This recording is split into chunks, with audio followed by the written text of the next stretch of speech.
같이 기도하고 시작하겠습니다.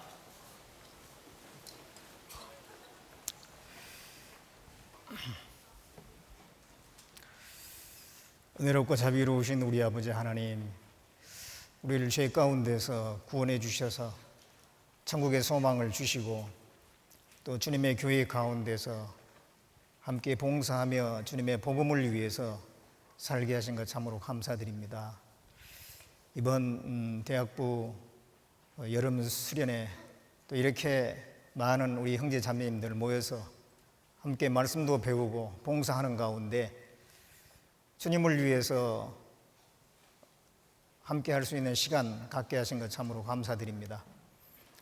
주님께서 우리 형제 자매님들 한 사람 한 사람 귀히 보시고 붙들어 주셔서 정말 이 젊을 때에 하나님을 올바로 알고 나머지 생애를 주님께 더욱 헌신하는 그런 삶들이 될 수 있도록 인도해 주시옵소서. 또 이번에 이렇게 힘들게 하는 봉사들이 헛되지 않고 또 많은 영혼들이 구원받는데 귀하게 사용될 수 있도록 도와주시길 바라옵곤 합니다. 이제 7월 8월에 있을 학예 수양회에 또 많은 영혼들이 인도되어서 또 구원받음으로 하나님께 영광이 될 수 있도록 도와주시옵소서. 이 시간도 함께 해주셔서 말씀을 배우는 가운데 또 하나님 앞에 더욱더 우리 마음이 깨어 있을 수 있도록 또 듣는 모든 분들에게 도움이 될 수 있도록 주 성령께서 함께 해주시길 원합니다. 우리를 구원해 주신 예수님의 이름으로 기도드렸습니다. 아멘. 같이 디모데후서 2장 보겠습니다.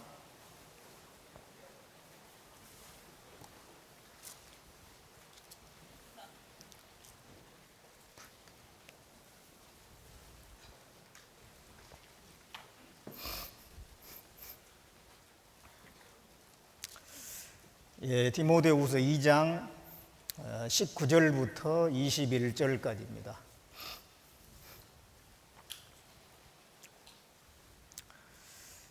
디모데후서 2장 19절부터 21절까지 같이 읽어보겠습니다.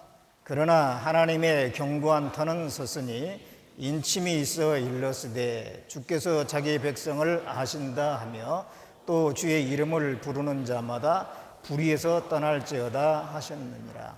큰 집에는 금과 은의 그릇이 있을 뿐 아니요 나무와 질그릇도 있어 귀 쓰는 것도 있고 천이 쓰는 것도 있나니 그러므로 누구든지 이런 것에서 자기를 깨끗하게 하면 귀 쓰는 그릇이 되어 거룩하고 주인의 쓰심에 합당하며 모든 선한 일에 예비함이 되리라.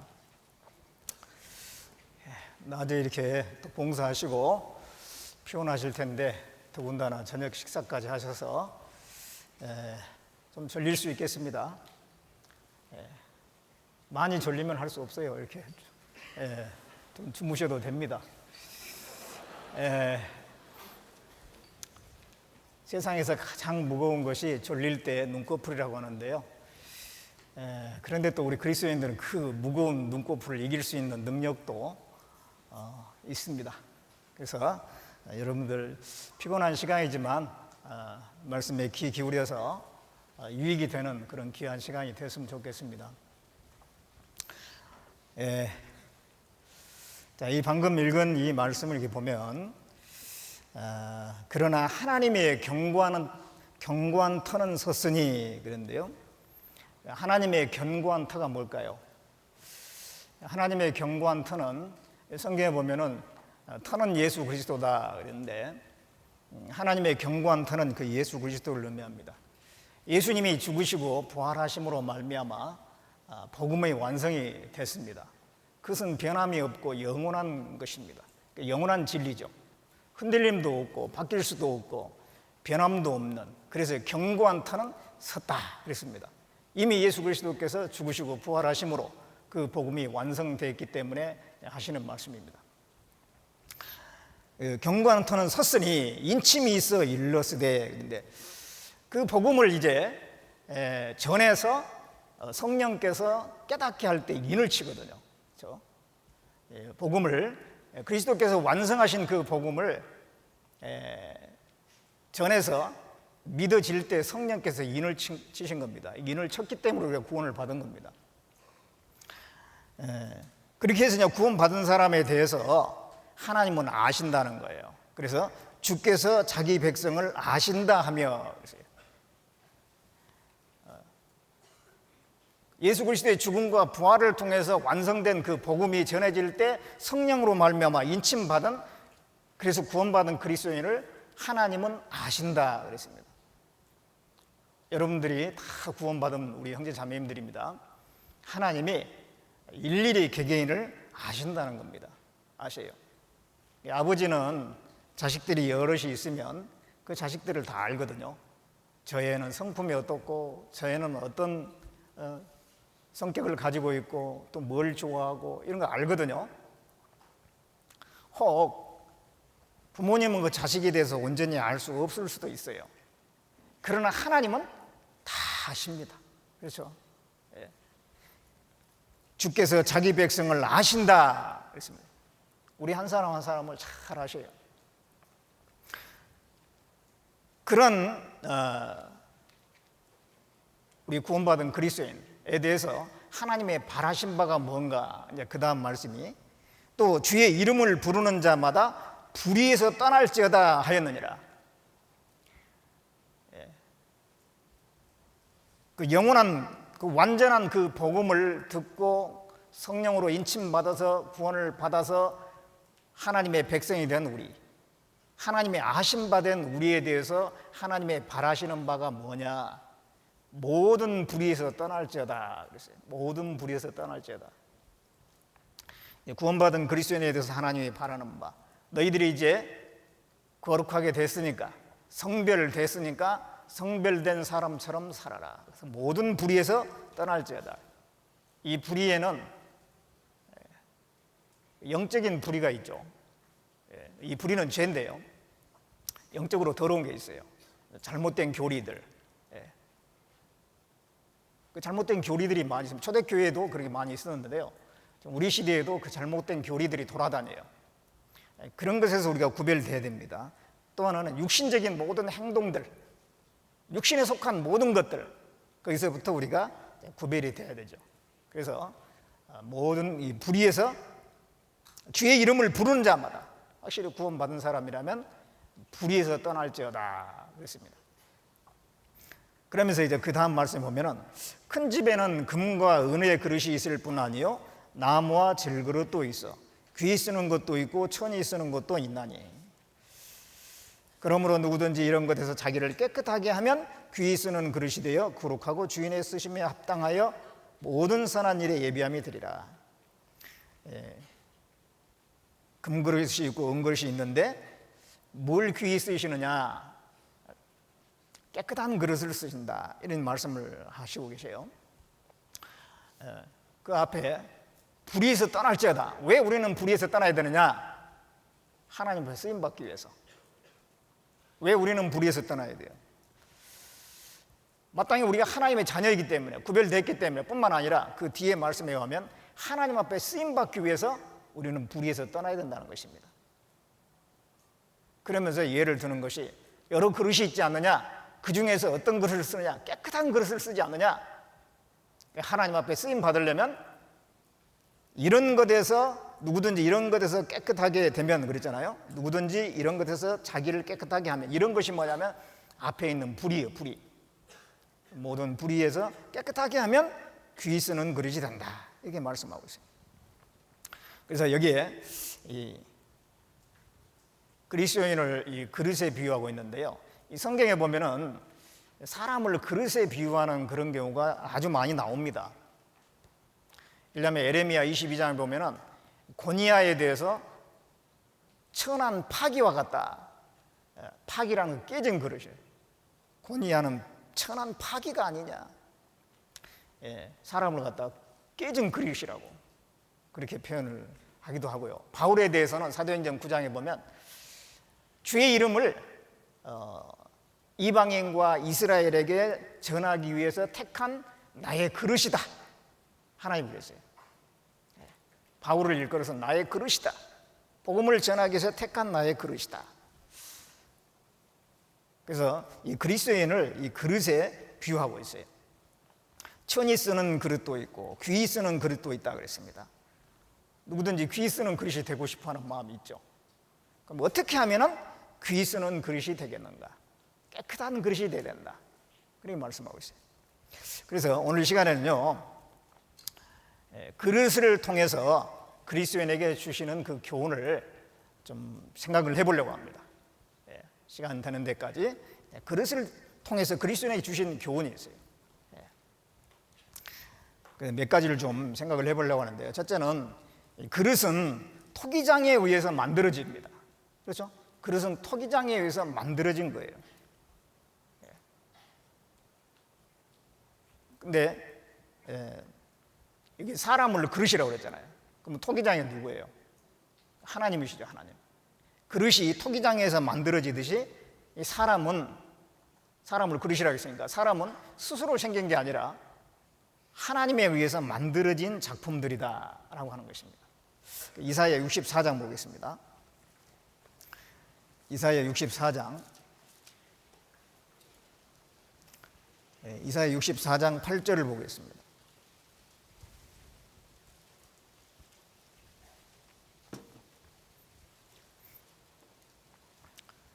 이사야 64장 8절 같이 읽어보겠습니다. 그러나 여호와여 주는 우리의 아버지시니이다. 우리는 진흙이요 주는 토기장이시니 우리는 다 주의 손으로 지으신 것이라. 여기에 여호와여 주는 우리의 아버지시니이다. 아버지로부터 모든 것이 생성되지 않습니까? 하나님의 모든 걸 만든 거예요. 우리도 하나님의 작품이죠. 그래서 우리는 진흙이요 주는 토기장이시니 우리는 다 주의 손으로 지으신 것이라. 하나님이 우리를 만드셨습니다. 이 토기장이가요, 그릇을 만들 때는 얼마나 참, 토기장이를 요즘 말로 도공이라고 하죠. 도공이 그릇을 만들 때 굉장히 정성을 들여요. 그렇죠? 일단은 그 고령토라고 하는 그 특별한 그런 이제 흙을 쓰죠. 그래서 그 흙을 가지고 그릇을 빚습니다. 빚어요.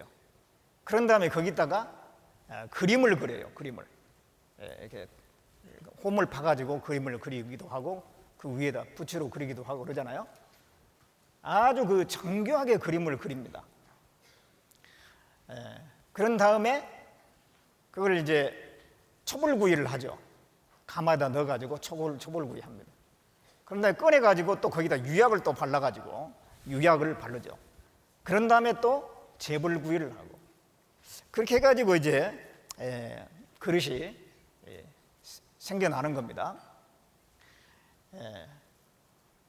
공장에서 만든 그릇하고 토기장이가 만든 그릇하고는 다르죠.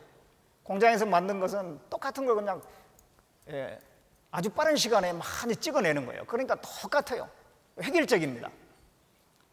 근데 토기장이가 만든 것은 일일이 빚어서 만든 거기 때문에 획일적일 수가 없어요. 조금씩이라도 뭔가 달라요. 그렇죠? 우리는 공장에서 찍어낸 어떤 제품 같은 게 아니고 토기장이가 일일이 만든 수공품입니다. 그러니까 작품인 거죠. 심혈을 기울여서 만드는 작품이에요. 하나님이 우리 한 사람을 갖다가 대충 만든 게 아닙니다. 대충 만든다면 같은 얼굴도 많이 있을 거예요. 그런데 같은 얼굴이 한 사람도 없잖아요. 70억 인구가 있는데 한 사람도 같은 사람을 찾을 수가 없어요. 쌍둥이가 비슷하지 않느냐? 쌍둥이도 자세히 보면은요 얼굴이 달라요. 쌍둥이가 육체적으로는 DNA가 같을 겁니다. 그렇지만은 자세히 보면 얼굴이 다릅니다. 같은 사람이 한 사람도 없어요. 눈송이를 보면 눈송이가 다 다르잖아요. 그런 것처럼 하나님이 우리를 만드실 때 작품으로 만들었기 때문에 다 다릅니다. 다 달라요. 그 육체만 보더라도. 또 그 만드신 것이 얼마나 신묘막측한지 몰라요. 시편 139편 13절 14절에 보면 주께서 내 장부를 지으시며 나의 모태에서 나를 조직하셨나이다. 내가 주께 감사함은 나를 지으심이 신묘막측하심이라. 어머니 뱃속에서 내 장부를 지으시고 조직하셨다. 하나님의 어떤 그 창조의 법칙에 의해서 만들어진 겁니다. 그리고 거기다 생명을 넣을 때는 분명히 하나님 넣으신 거예요. 영혼을 집어넣을 때 말이죠. 이 사람의 모양이 얼마나 참 신묘막측하게 만들어졌습니까? 여러분이 얼굴을 보면은요, 얼굴에서 코 하나만 딱 없애도요 모양이 이상해집니다. 미인대에 할 필요가 없어요. 왜냐하면 아무 미인도 없으니까. 코 하나만 없으면요 이게 볼품이 하나도 없는 겁니다, 사람이. 그러니까는 꼭 있어야 할 장소에 있는 거예요, 이게 각각 기관이. 그런 걸 보면은요 이게 정말 신묘막측합니다. 사람이 신경이라는 게 있어요. 그래가지고 이 신경과 손이 연결되어 있죠. 그래서 야구 선수가요 피처가 계속 공 던지는 연습하다 보면 이 머리하고 손하고 연결이 돼 있어가지고 계속 그게 이제 익숙하게 되면은 정확히 자기가 던지고자 하는 그 장소에 던질 수 있잖아요. 피아노를 치게 되면은 이 손하고 머리하고 연결이 돼가지고요 정확하게 그 음울표를 보면서 피아노를 막 익숙하게 치지 않습니까? 그게 이 신경이 다 연결돼서 그래요. 이 신경을 끊어놓으면 아무것도 안 되거든요. 그래서 이 몸 뭐 하나하나 설명하려면 끝도 gat도 없죠. 정말 신묘막측하게 만들어져 있습니다. 하나님이 그걸 만드신 거잖아요. 거기다가 영혼을 집어넣었어요. 그래서 우리 영혼이 다 있기 때문에 생각이 다르고 인격이 다르고 각각 다른 개성을 가지고 있고 그렇습니다. 그래서 우리는 하나님의 작품들이에요. 그래서 하나님 보실 때 우리는 정말 존귀하고 가치가 있습니다. 사람의 영혼은 여호와의 등불이라 사람의 깊은 속을 살핀다 그랬습니다. 하나님은 우리에게 그렇게 관심이 많잖아요. 그렇다면 우리는 하나님에 대해서 어떻게 되느냐? 우리의 아버지이신 하나님, 그 하나님에 대해서 마땅히 창조주 하나님을 공경하고 순종하는 것이 마땅한 것입니다. 그래서 전도서 12장 13절에 하나님을 경외하고 그 명령을 지킬지어다 그것이 사람의 본분이다 그랬어요. 하나님을 경외하고 두려워하고 공경하고 그 명령에 순종하는 것이 사람이 당연히 해야 될 바다, 그렇게 말씀하고 있어요. 맞잖아요. 그 시편 95편 6절에 보면 우리가 굽혀 경배하며 우리를 지으신 하나님께 여호와께 무릎을 꿇자 그런 말씀이죠. 하나님께 경배하며 그 하나님께 무릎을 꿇자면서 하나님께 온전히 순종하자. 우리를 만드셨기 때문에 내게 생명과 호흡과 만물을 주시는 분이기 때문에 그 하나님을 공경하고 하나님께 순종하는 것이 마땅합니다. 그런데 세상에는 그렇지 못한 경우가 많아요. 하나님을 공경해야 되는데도 불구하고 하나님이 없다. 또 하나님에 대해서 불평불만을 가지고 있는 경우가 많이 있습니다. 과연 그것이 옳겠는가라고 하는 것입니다. 그래서 마치 그릇이 토기장이에게 항변하는 것과 같은 거예요. 그것은 옳지 않다라고 하나님 말씀하신 겁니다. 이사야 29장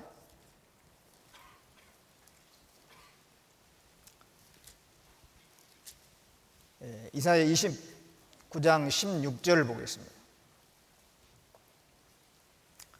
같이 읽어보겠습니다.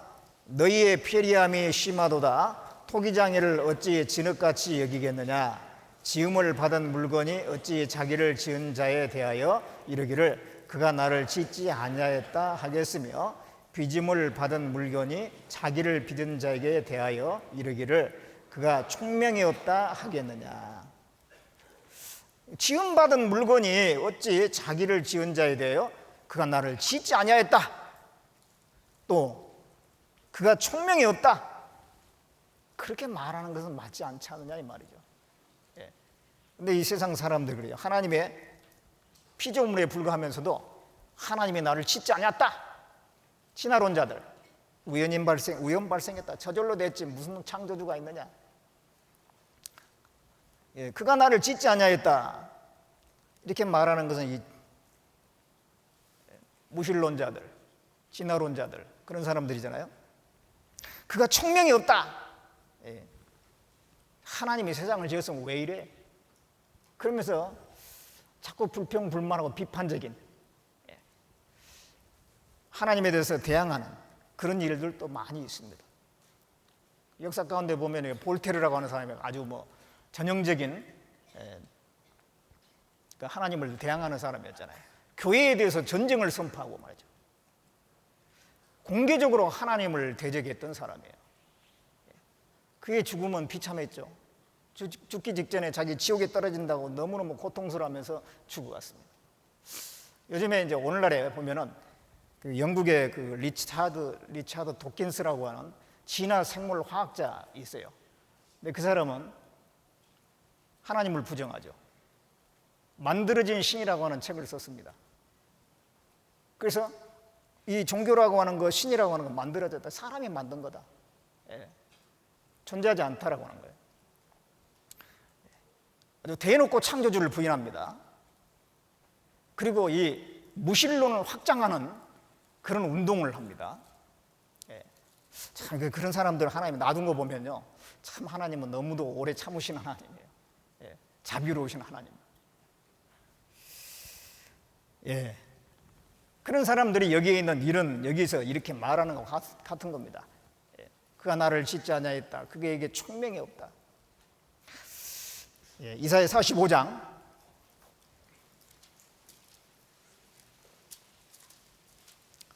9절 보겠습니다.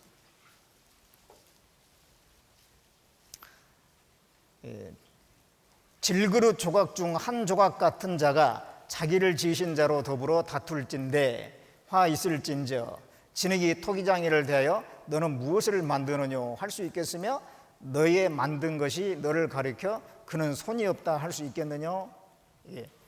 질그릇 조각 중에 한 조각 같은 자가, 이 사람이 그렇다는 겁니다.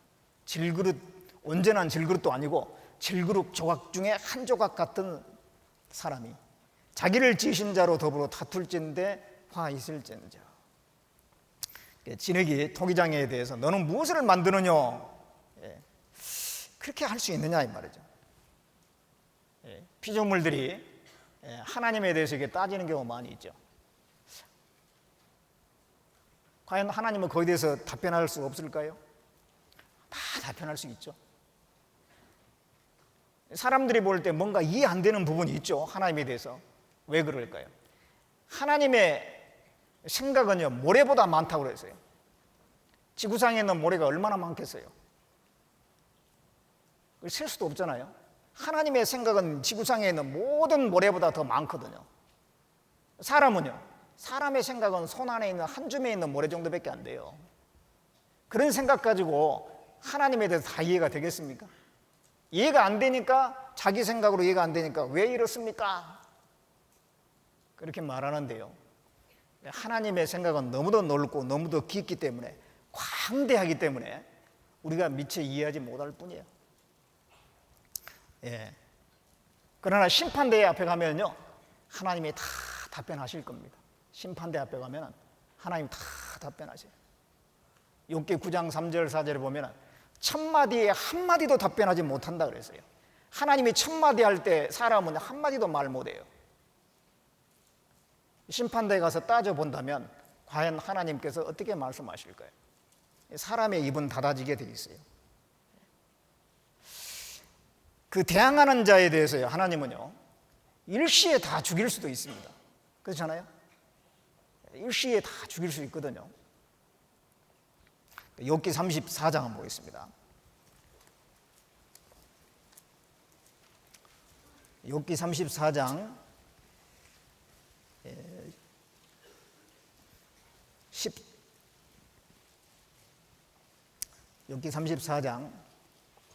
12절부터 보겠습니다. 12절부터 15절까지 같이 읽어보겠습니다. 진실로 하나님은 악을 행치 아니하시며 전능자는 공의를 굽히지 아니하시느니라. 누가 땅을 그에게 맡겼느냐? 누가 온 세계를 정하였느냐? 그가 만일 자기만 생각하시고 그 신과 기운을 거두실진데 모든 혈기 있는 자가 일체로 망하고 사람도 진토로 돌아가리라. 하나님은 악을 행치 않으시죠. 하나님은 단정코 악을 행치 않으세요. 하나님은 항상 선하게 역사하는데 이 사람들이 그것을 알지 못하고 자기 생각에 맞지 않는다고 해서 하나님에 대항하는 일이 있습니다. 14절에 그가 만일 자기만 생각하시고 그 신과 기운을 거두실진데 모든 혈기 있는 자가 일체로 망하고 사람도 진토로 돌아갈 것이다. 하나님이 에이 다 없애버린다 해가지고, 그렇다면 이 지구를 순식간에 없애버리면 그 안에 있는 동물이고 식물이고 사람이고 다 없어질 수가 있어요. 얼마든지 그렇게 할 수 있죠. 하나님 만드신 거니까 하나님이 없앨 수도 있잖아요. 그러나 하나님은 그렇게 하지 않으시죠. 왜냐하면 하나님은 긍휼과 자비가 풍성하신 하나님이세요. 사람에서 오래 참으신 하나님이세요. 하나님을 거역하고 대항하는 사람도 나중에라도 회개하고 돌이키기를, 돌아오기를 기다리고 또 기다리시는 하나님이십니다. 인간 역사 가운데 이 세상의 그 역사가 보면 거의 하나님을 대항하는 역사들이에요. 그리스도인들은 거의 박해와 핍박을 받아왔습니다. 그러나 하나님은 수천 년 동안 하나님은 참고 또 참고 오래 참으시다. 아무도 멸망치 않고 다 회개하게 이르기를 원하신다고 그랬어요. 하나님은 참으로 자비로우신 하나님이십니다. 그러면 언제까지나 계속 참으시냐? 그건 아닙니다. 끝까지 대항할 때 하나님께서 거기에 대해서 심판하신다고 또 말씀했어요. 바로왕 같은 거죠. 바로왕. 모세가 출애굽할 때 그 바로왕, 그 바로왕이 계속 이 하나님을 대항했잖아요. 모세를 통해서 10가지 재앙이 내려졌습니다. 그 10가지 재앙이 내려진 거는요, 첫 번째 재앙이 내려졌을 때 바로에게 돌이킬 기회를 준 거예요.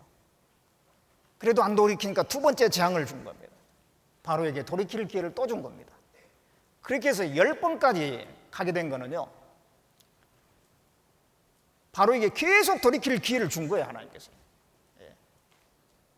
그러나 바울은 대항하고 거역하고 끝까지 거역했어요. 나중에 어떻게 됐습니까? 홍해 바다에 수장됐어요. 결국은 따라와가지고 군대를 몰고 따라와가지고 홍해 바다에 다 빠져 죽었잖아요. 결국은 하나님 심판해버렸어요. 하나님이 계속 기회를 주지만 끝까지 돌이키지 않으니까 결국은 심판하셨어요. 이 세상도 마찬가지입니다.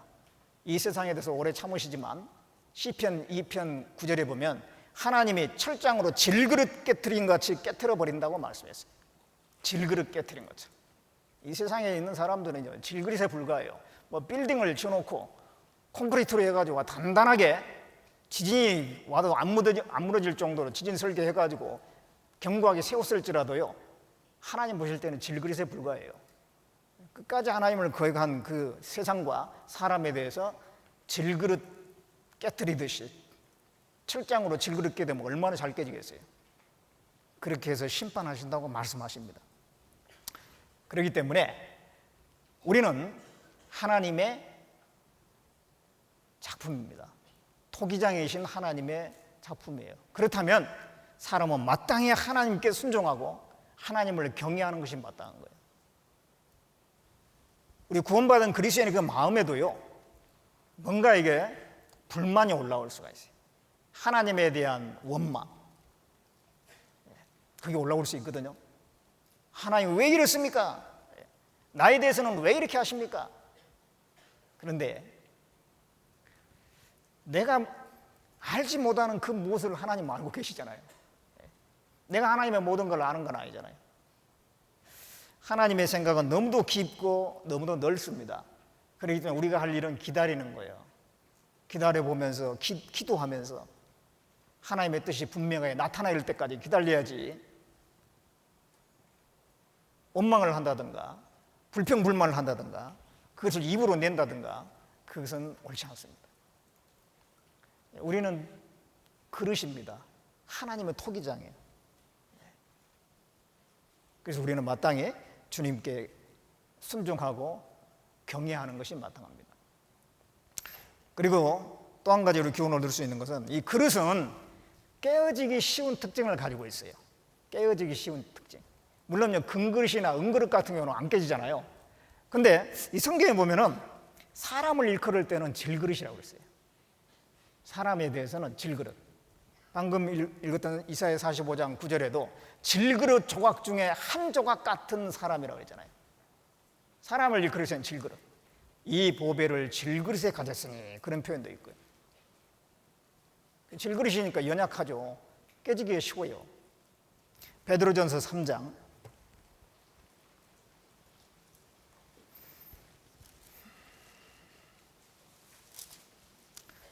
베드로전서 3장을 보겠습니다.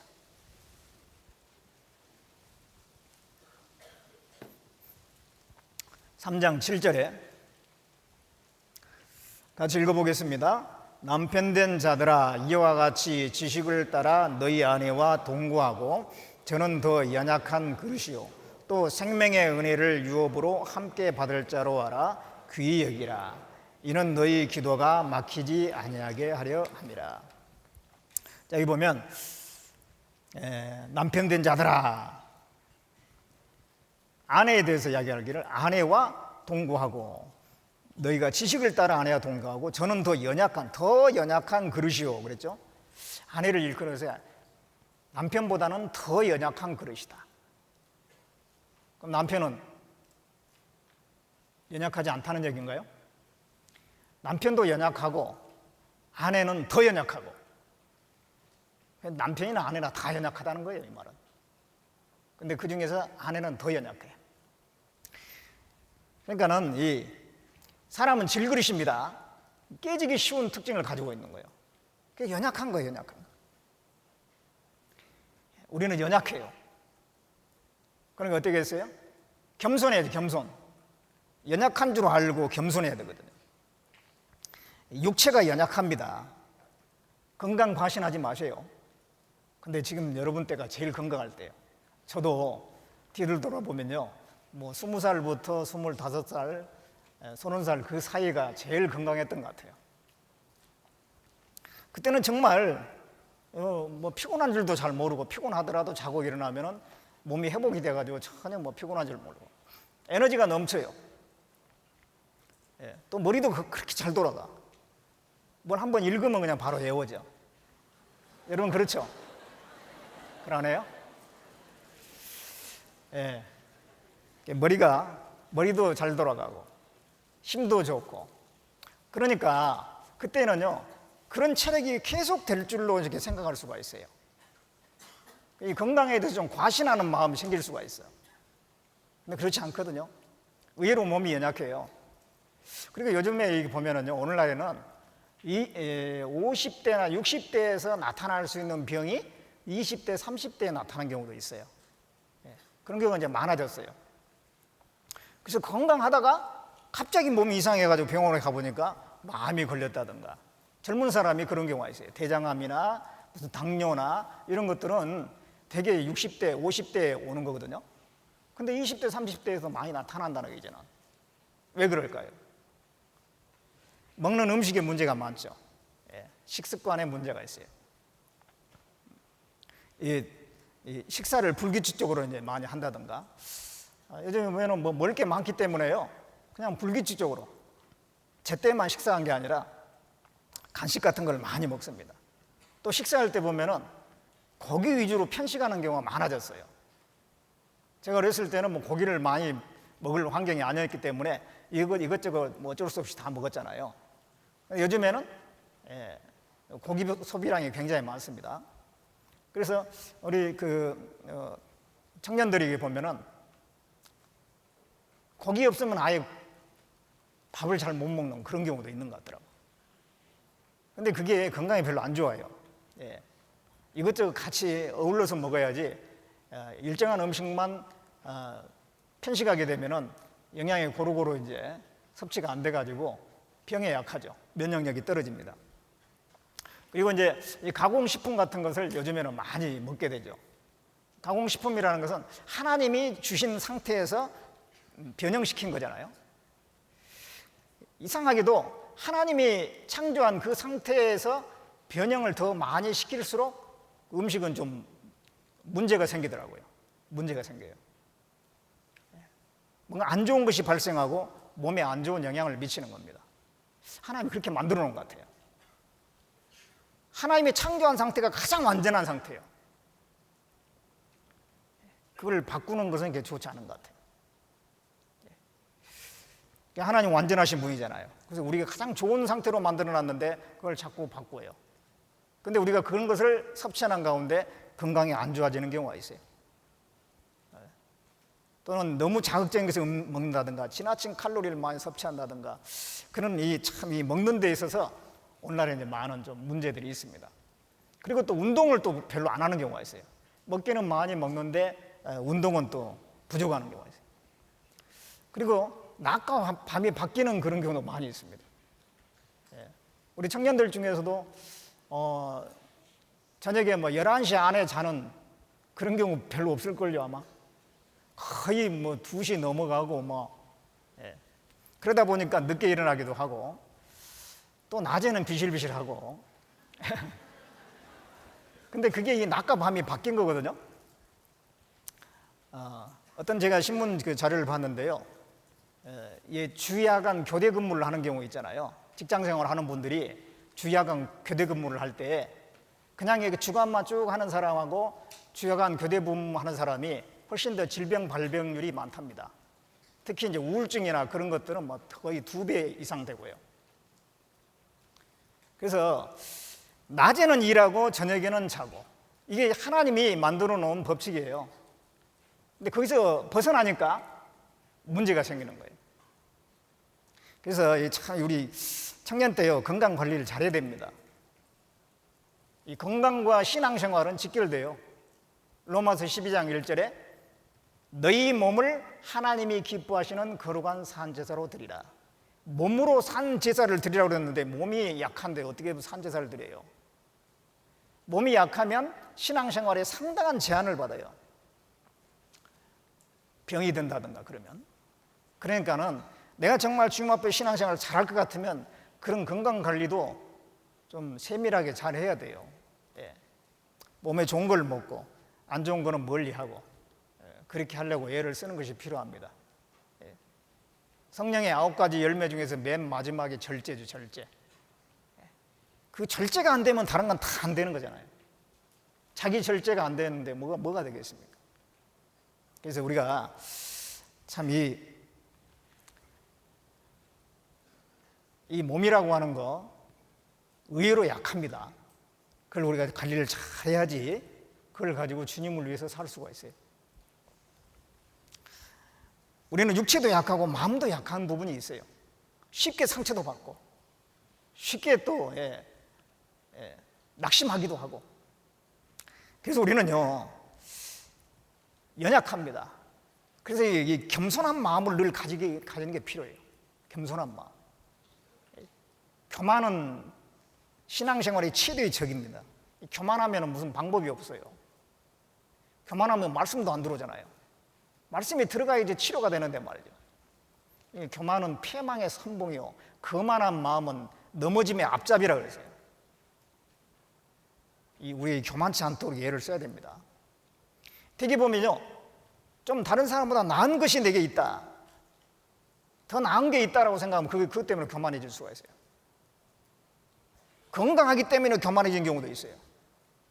재물이 많으니까 교만해진 경우가 있어요. 머리 좋다고 교만해진 경우도 있어요. 재능이 좋다고, 능력이 있다고. 그런데 그럴 때 우리가 그 마음을 낮추는 게 필요해요. 잘못하면 잘 된 다음에 마음이 높아져가지고 망하는 경우가 있거든요. 성경에 보면은 성공한 뒤에 교만으로 망하는 경우 많이 있습니다. 많이 있어요. 우시아라는 왕이 있어요. 우시아라는 왕. 재능도 많았습니다. 전쟁에 승리를 했습니다. 나중에 결국은 어떻게 됐어요? 교만해가지고 망했어요. 역대하 26장 한번 보겠습니다. 역대하 26장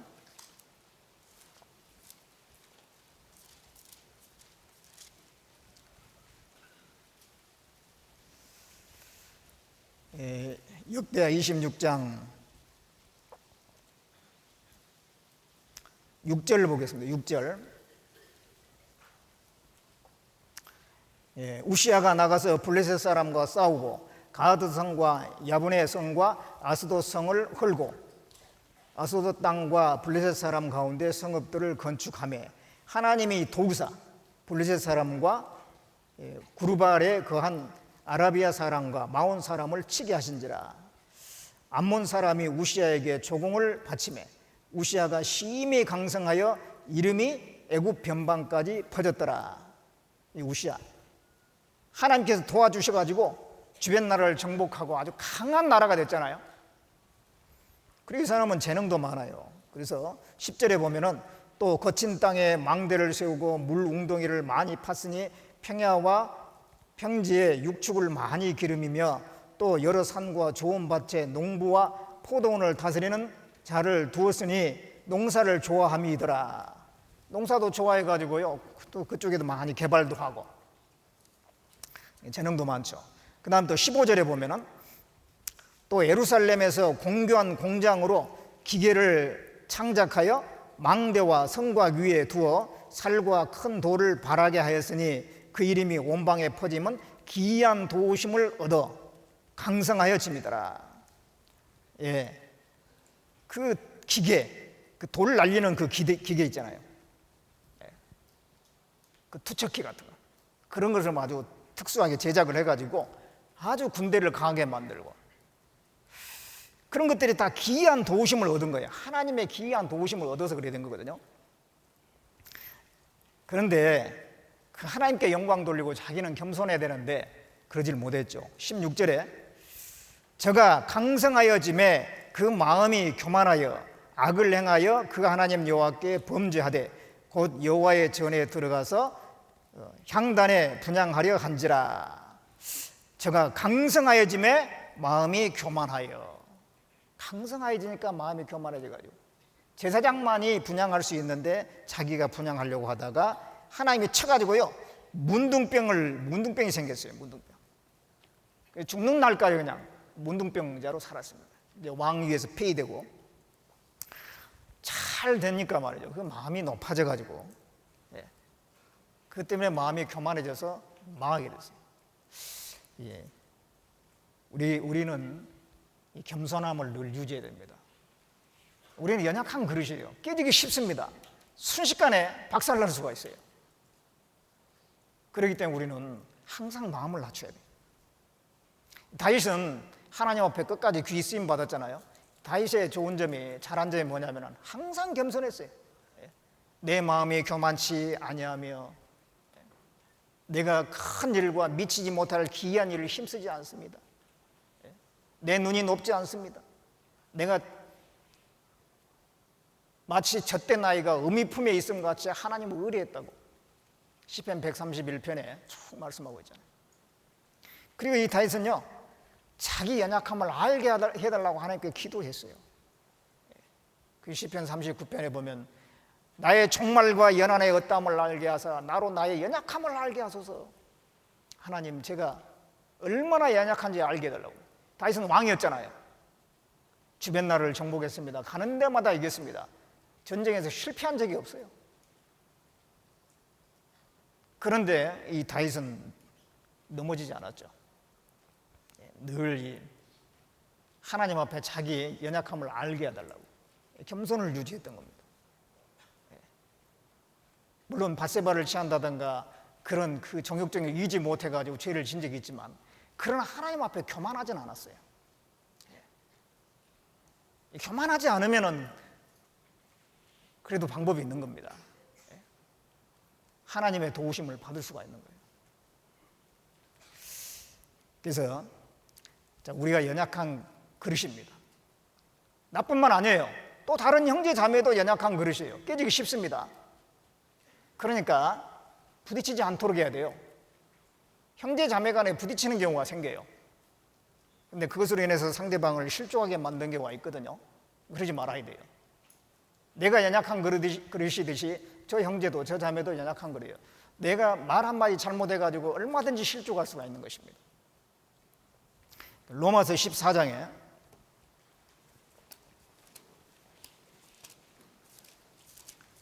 로마서 14장 13절입니다.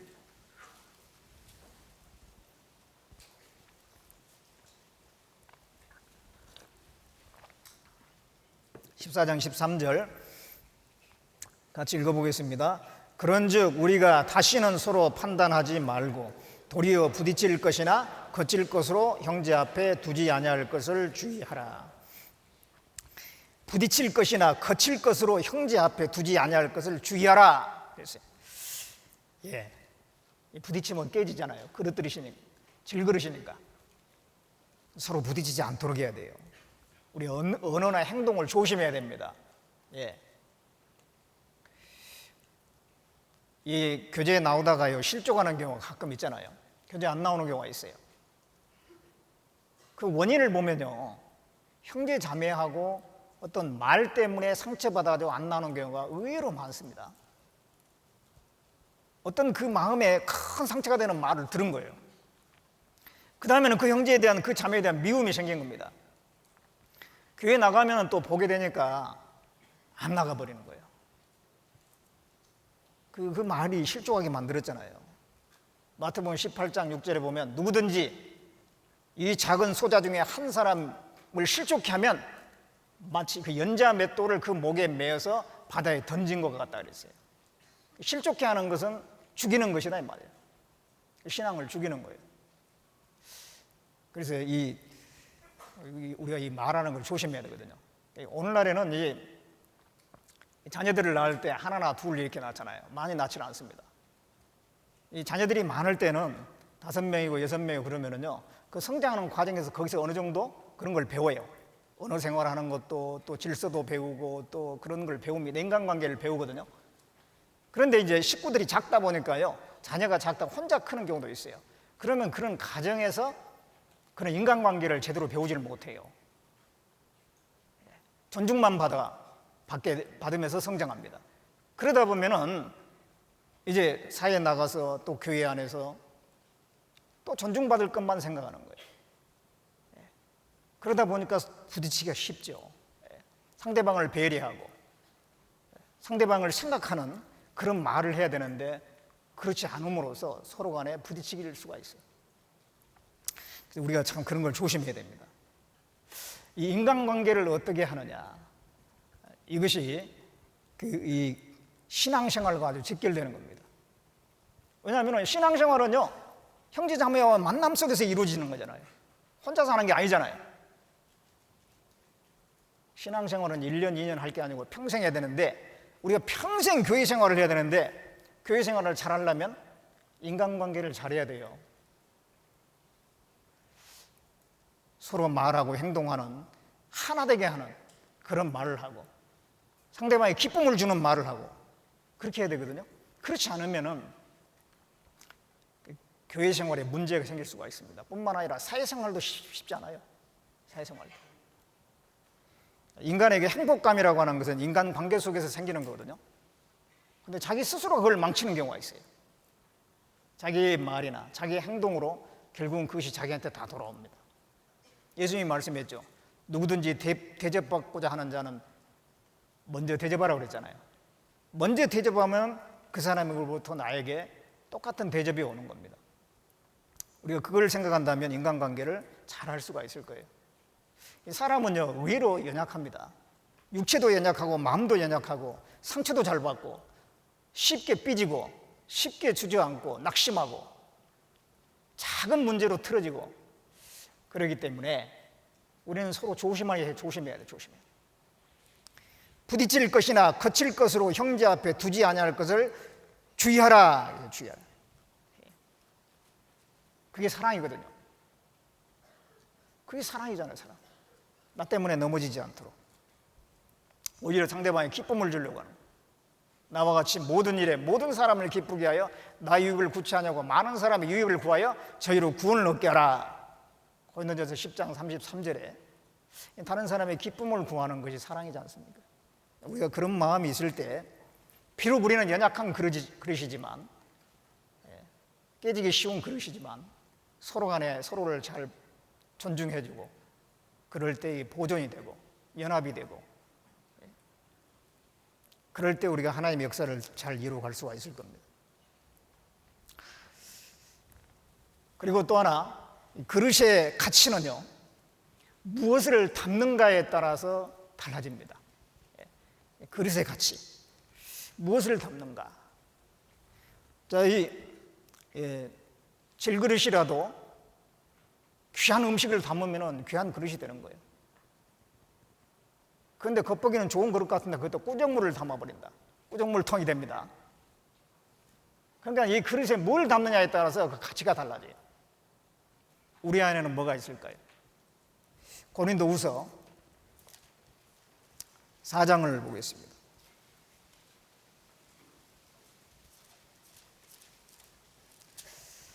고린도후서 4장 7절 말씀입니다. 7절.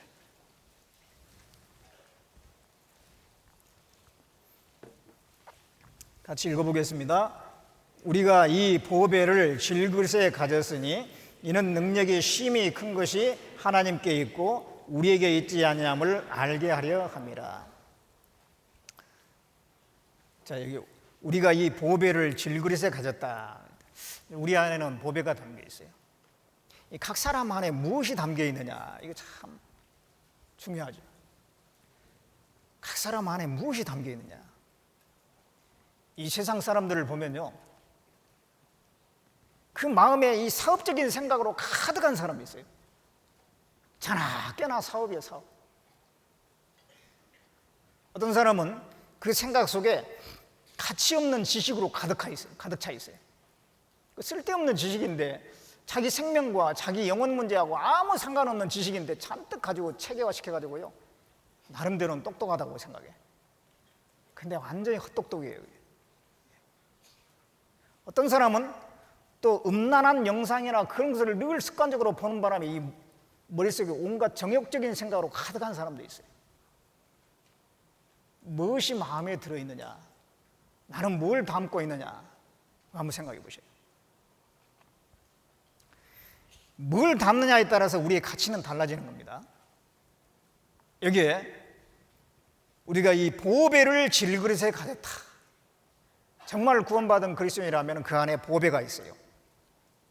그 보배가 뭘까? 이 보배를 질그릇에 가져야 돼요. 질그릇은 나잖아요. 그럼 보배는 뭐겠습니까? 이 보배는 성경에 예수 그리스도를 보배다, 그렇게 말씀하고 있습니다. 예수님이 보배입니다. 그 안에는 지혜와 지식의 온갖 보화가 감춰져 있느니라. 예수님을 보배라고 그랬습니다. 또 하나의 보배가 성령입니다. 성령. 고린도전서 6장 19절에 너희 몸은 너희가 하나님께로부터 받은 바 너희 가운데 계신 성령의 죄인 줄 알지 못하느냐.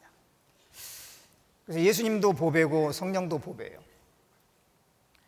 가장 좋은 것이라고 했습니다.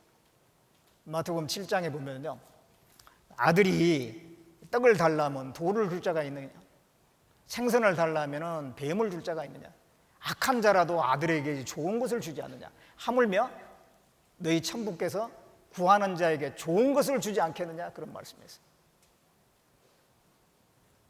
구하는 자에게 좋은 것을 주지 않겠느냐, 그 말씀이 누가복음에는 구하는 자에게 성령을 주지 않겠느냐 그랬거든요. 그러니까 성령이 좋은 것인 거예요. 좋은 것. 그냥 대충 좋은 것이 아닙니다. 다른 것보다 조금 좋은 것이 아닙니다. 가장 좋은 것이 성령이죠. 주님이고 주 예수 그리스도, 그 다음에 성령. 예수 그리스도로 말미암아 우리가 생명을 얻었고 성령으로 말미암아 우리가 인도함을 받는 겁니다. 그렇잖아요. 그래서 우리 구원받은 그리스도인은 그 보배를 가지고 있는 겁니다. 하나님이 보배인 거예요. 하나님이. 구원받은 사람 속에는 하나님이 계셔요. 그게 보배인 겁니다. 보배. 가장 귀한 겁니다. 우리가 비록 좀 못생기고 가진 거 없고 세상 말로 뭐 흙수저고, 그래도 우리는 보배를 가지고 있어요. 보배를. 그렇잖아요. 외모가 그렇게 중요한 거 아닙니다. 근데 요즘에는요, 외모 지상주의예요. 당연히 잘생기게 하려고 애를 씁니다. 또 TV가 또 한몫합니다. TV가 너무 밝아졌어요. 너무 밝아져. 전에는 그렇게 화면이 선명하지 않았잖아요. 근데 요즘에는 화면이 정말 선명해져 가지고 사람 얼굴이 얼마나 자세히 보이는지 몰라. 그러니까 연예인들도요, 막 더 예쁘게 해가지고 더 예쁘게 막 성형수술을 몇 번씩 해가지고 예쁘게. 또 화장도 막 하고 막 여러 가지로 돈 들여가지고. 그러다 보니까 그게 많은 사람에 영향을 미치잖아요. 예?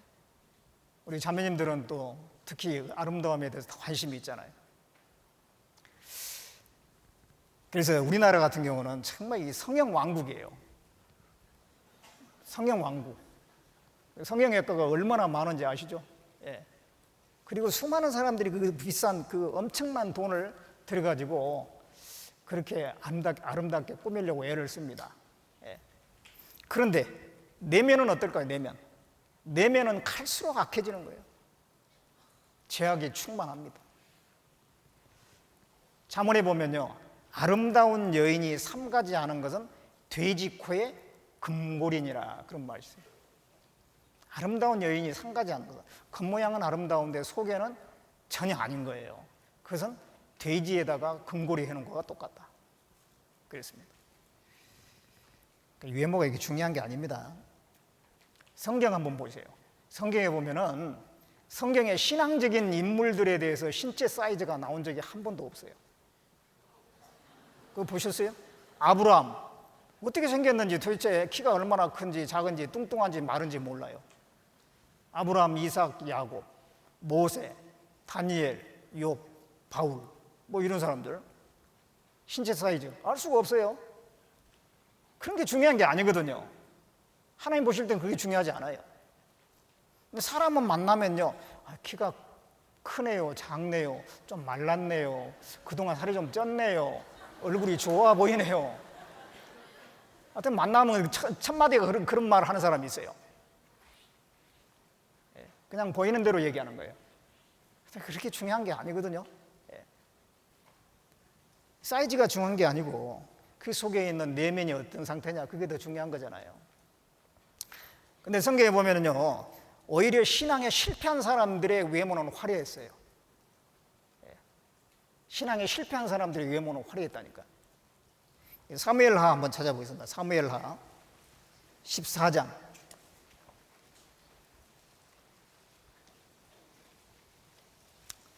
사무엘하 14장.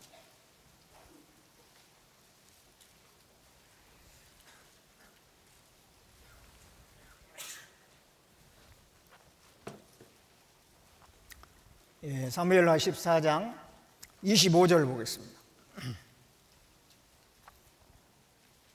14장 25절에 온 이스라엘 가운데 압살롬 같이 아름다움으로 크게 칭찬받는 자가 없었으니 저는 발바닥부터 정수리까지 흠이 없습니다. 그 머리털이 무거움으로 연말마다 깎았으며 그 머리털을 깎을 때에 달아본즉 왕의 저울로 200세겔이었더라. 이 압살롬, 다윗의 아들인데 정말 잘생긴 거예요. 예. 발바닥에서부터 머리끝까지 흠이 없다. 참 대단하죠. 이런 사람 드물잖아요. 그리고 이 머리털 무게까지 나와 있는데 이 머리숱이 굉장히 많았던 것 같습니다. 1년 긴 것을 이렇게 잘랐는데 그게 200세겔이라고 그랬잖아요. 200세겔이면 2.3kg랍니다. 그런데 보통 사람은요, 1년 자란 머리털이 500g밖에 안 된대요. 보통 사람은. 그런데 압살롬은 2.3kg. 머리가 뭐 대단했겠죠. 예. 머리숱이. 예. 예, 이렇게 뛰어난 예물을 가지고 있었는데 압살롬은 다윗을 대적했습니다. 아버지를 대적한 부효자요. 또 하나님을 대적한 거예요. 하나님이 다윗을 세웠다는 것을 알면서도 다윗을 대적한 것은 하나님을 대적한 것입니다. 그 하나님이 그 압살롬을 어떻게 버렸습니까? 전쟁 중에 낙이 타고 막 도망가다가 그 머리채가 상수리 나무에 걸려가지고 대롱대롱 매달려갖고, 그래서 이제 꼼짝 못할 때에 요압이 가가지고 창으로 찔러 죽였잖아요. 그 자랑스러운 그 머리털 때문에 죽은 거예요. 그 자랑스러운 외모 때문에 죽은 겁니다. 이 사울 왕도요, 성경에 이 사울 왕은 신앙에 실패한 그런 사례잖아요. 이 사울 왕도 외모가 이스라엘 가운데 그만한 외모를 가진 사람이 없었다고 그랬어요. 보통 사람의 어깨 위는 다 많았어요. 그만큼 키도 크고 준수하고. 그런데 나중에 보면은 신앙적으로 실패하게 됩니다. 그러나 성경에 신앙적으로 정말 본이 되고 성공적인 사람들의 신체에 대해서는 언급을 안 합니다. 그게 중요한 게 아니니까. 그게 중요한 게 아니거든. 외모가 중요한 게 아닙니다. 그 몸 안에 뭘 담고 있느냐, 그게 중요한 거예요. 그 몸 안에 뭘 담고 있느냐. 우리 안에 뭐가 있습니까? 우리 안에 이 예수 그리스도와 성령이 계시잖아요. 우리 안에 복음의 비밀이 있잖아요. 구원받은 우리 그리스도인의 복음의 비밀이 있는 거예요. 세상 사람들은 가지고 있지 않는 그 놀라운 그 복음의 비밀을 우리는 담고 있어요. 우리 안에 하나님을 사랑하는 마음을 담고 있습니다. 구원받지 않은 사람은 하나님을 결코 사랑할 수 없어요. 우리가 하나님을 사랑하는 마음이 있잖아요. 너희가 예수를 보지 못하였으나 사랑하는도다. 우리 안에 우리 안에 이웃을 사랑하는 마음이 있습니다. 하나님도 사랑하고 이웃을 사랑하잖아요. 형제 자매님들을 사랑하고 교제하고 싶고 섬기는 마음도 있고, 불신자, 구원받지 않은 사람들을 전도해서 인도하고자 하는 마음이 있잖아요. 우리 안에 그 귀한 것을 담고 있는 거예요. 불신자에게는 진정한 그 사람에 대한 사랑이 없어요. 원래 이 사랑은 디모데전서 1장 5절에 보면 청결한 마음과 선한 양심과 거짓 없는 믿음에서 사랑이 나온다 그랬어요. 청결한 마음, 선한 양심, 거짓 없는 믿음. 그리스도인에게만 있는 겁니다. 이 세상 사람에게는 그런 거 없거든요. 선한 양심도 거짓 없는 믿음도 없어요. 우리에게 정말 하나님을 사랑하는 마음, 이웃을 사랑하는 마음, 전도하고 싶은 마음, 주님을 위해서 살고자 하는 열정, 그런 귀한 것이 우리 안에 있잖아요. 그게 진정한 보배인 겁니다. 겉모습이 중요한 게 아니에요. 내게 있는 그런 것들이 귀한 겁니다. 그걸 잘 지켜야 되는 거예요. 그걸 잘 지켜야 돼요. 우리가 이 세상과 연합하면은요, 그거 흐려져 버리는 거예요. 그래서 요한일서 2장 15절에 이 세상이나 세상에 있는 것을 사랑하지 말라. 세상을 사랑하면 아버지 사랑이 그 속에 있지 아니하니라. 세상을 사랑하면은 섞여가지고요, 내 안에 있는 보배가 지켜지지 않는 겁니다. 우리는 계속 그걸 담고 있어야 되는데, 잘 지켜야 되는 겁니다. 민수기 19장.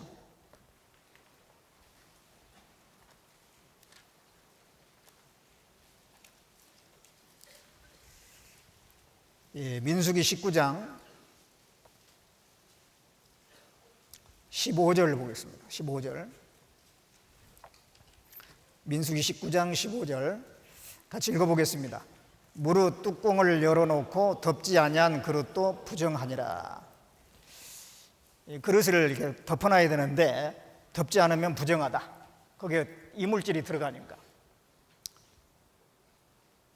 옛날에 보면 장을 담글 때 보면은요, 뚜껑을 이렇게 닫아 놓습니다. 그러다가 햇빛이 나면은 그 햇빛을 쬐줘야 되거든요. 뚜껑을 열어놔요. 그러다가 막 먼지가 황사가 날아온다 그러면 닫아야 돼요. 또 비가 온다 그러면 닫아야 됩니다. 비 올 때 열어놓으면 장 버리는 거예요. 닫아놔야 되는데 열무로 인해서 잘못된 게 들어오는 겁니다. 이 말씀을 통해서 교훈 받을 수 있죠. 우리 마음을 잘 지켜야 되는 거예요. 세상에서 자꾸 내 마음에 들어오려고 한 것들이 있어요. 그런 걸 잘 우리가 지켜내야 되거든요. 그래서 우리 자신을 잘 지켜야 되는 겁니다. 보존을 해야 돼요. 무릇 지킬 만한 것보다 더 내 마음을 지키라 했습니다. 일단은 막고, 그 다음에 내 안에 말씀으로 성령으로 더 충만하게 해야 돼요. 그래서 내 안에 그 주님을 위한 열정, 주님의 뜻대로 살고자 하는 그 마음, 그걸 회복을 해야 되는 것입니다. 우리가 신앙생활 하다 보면요, 마음이 슬쩍 이렇게 점점 침체해 가는 경우가 있어요. 마음이 예전 같지 않은 거예요. 열심도 어디론가 가버리는 것 같고, 자꾸 세상과 타협하려고 하는 마음 돼가고, 또 기쁨도 감동도 식어져 버린 것 같고. 그럼 빨리 회복을 해야 되겠죠. 지금 말씀이 부족한 거예요. 내 안에 더 성령으로 충만해야 되는 것입니다. 그러실 때 다시 하나님에 대한 열정이 생기고, 전도에 대한 열정도 생기고, 하나님 앞에 정말 올바로 살고자 하는 마음이 생기는 겁니다. 그게 보배인 거예요. 그 보배를 우리는 잘 간수해야 됩니다. 잘 간수해야 됩니다. 그래서 그릇은 무엇을 담느냐에 따라서 가치가 달라지는데, 우리 안에는 그렇게 귀한 보배가 있다는 걸 잊어버리면 안 돼요. 질그릇의 보배를 가졌습니다. 질그릇, 몸을 얘기하는데 몸은 아무리 고쳐도 거기서 흙이에요. 중요한 것은 그 안에 뭘 담고 있느냐, 내 안에 뭘 담고 있느냐, 그것이 중요합니다. 그 다음에 네 번째, 이 그릇은 만든 목적이 있어요. 그렇죠? 작은 종지에서부터 큰 항아리까지 그 만든 목적이 있거든요. 용도가 있어요. 어떤 것은 밥그릇으로, 어떤 건 국그릇으로, 술잔으로, 화병으로, 뭔가 목적이 있죠. 그와 같이 이 사람에게는 태어난 목적이 있습니다. 이 세례 요한은 예수님을 증거할 목적으로 태어난 사람이에요. 사도 바울은 복음을 이방에게 전하기 위해서 하나님이 택한 그릇입니다. 예레미야는 열방의 선지자로 하나님이 택했습니다. 우리의 목적은 뭘까요? 하나님은요, 참 다양한 용도로 사람을 만들어 놨습니다. 획일적이질 않아요. 똑같지 않습니다. 조금씩 다 달라요. 내가 꼭 다른 사람처럼 되려고 애를 쓸 필요는 없어요. 하나님이 나에게 원하는 게 있을 겁니다. 그 길을 가면 되는 거죠. 요한복음 21장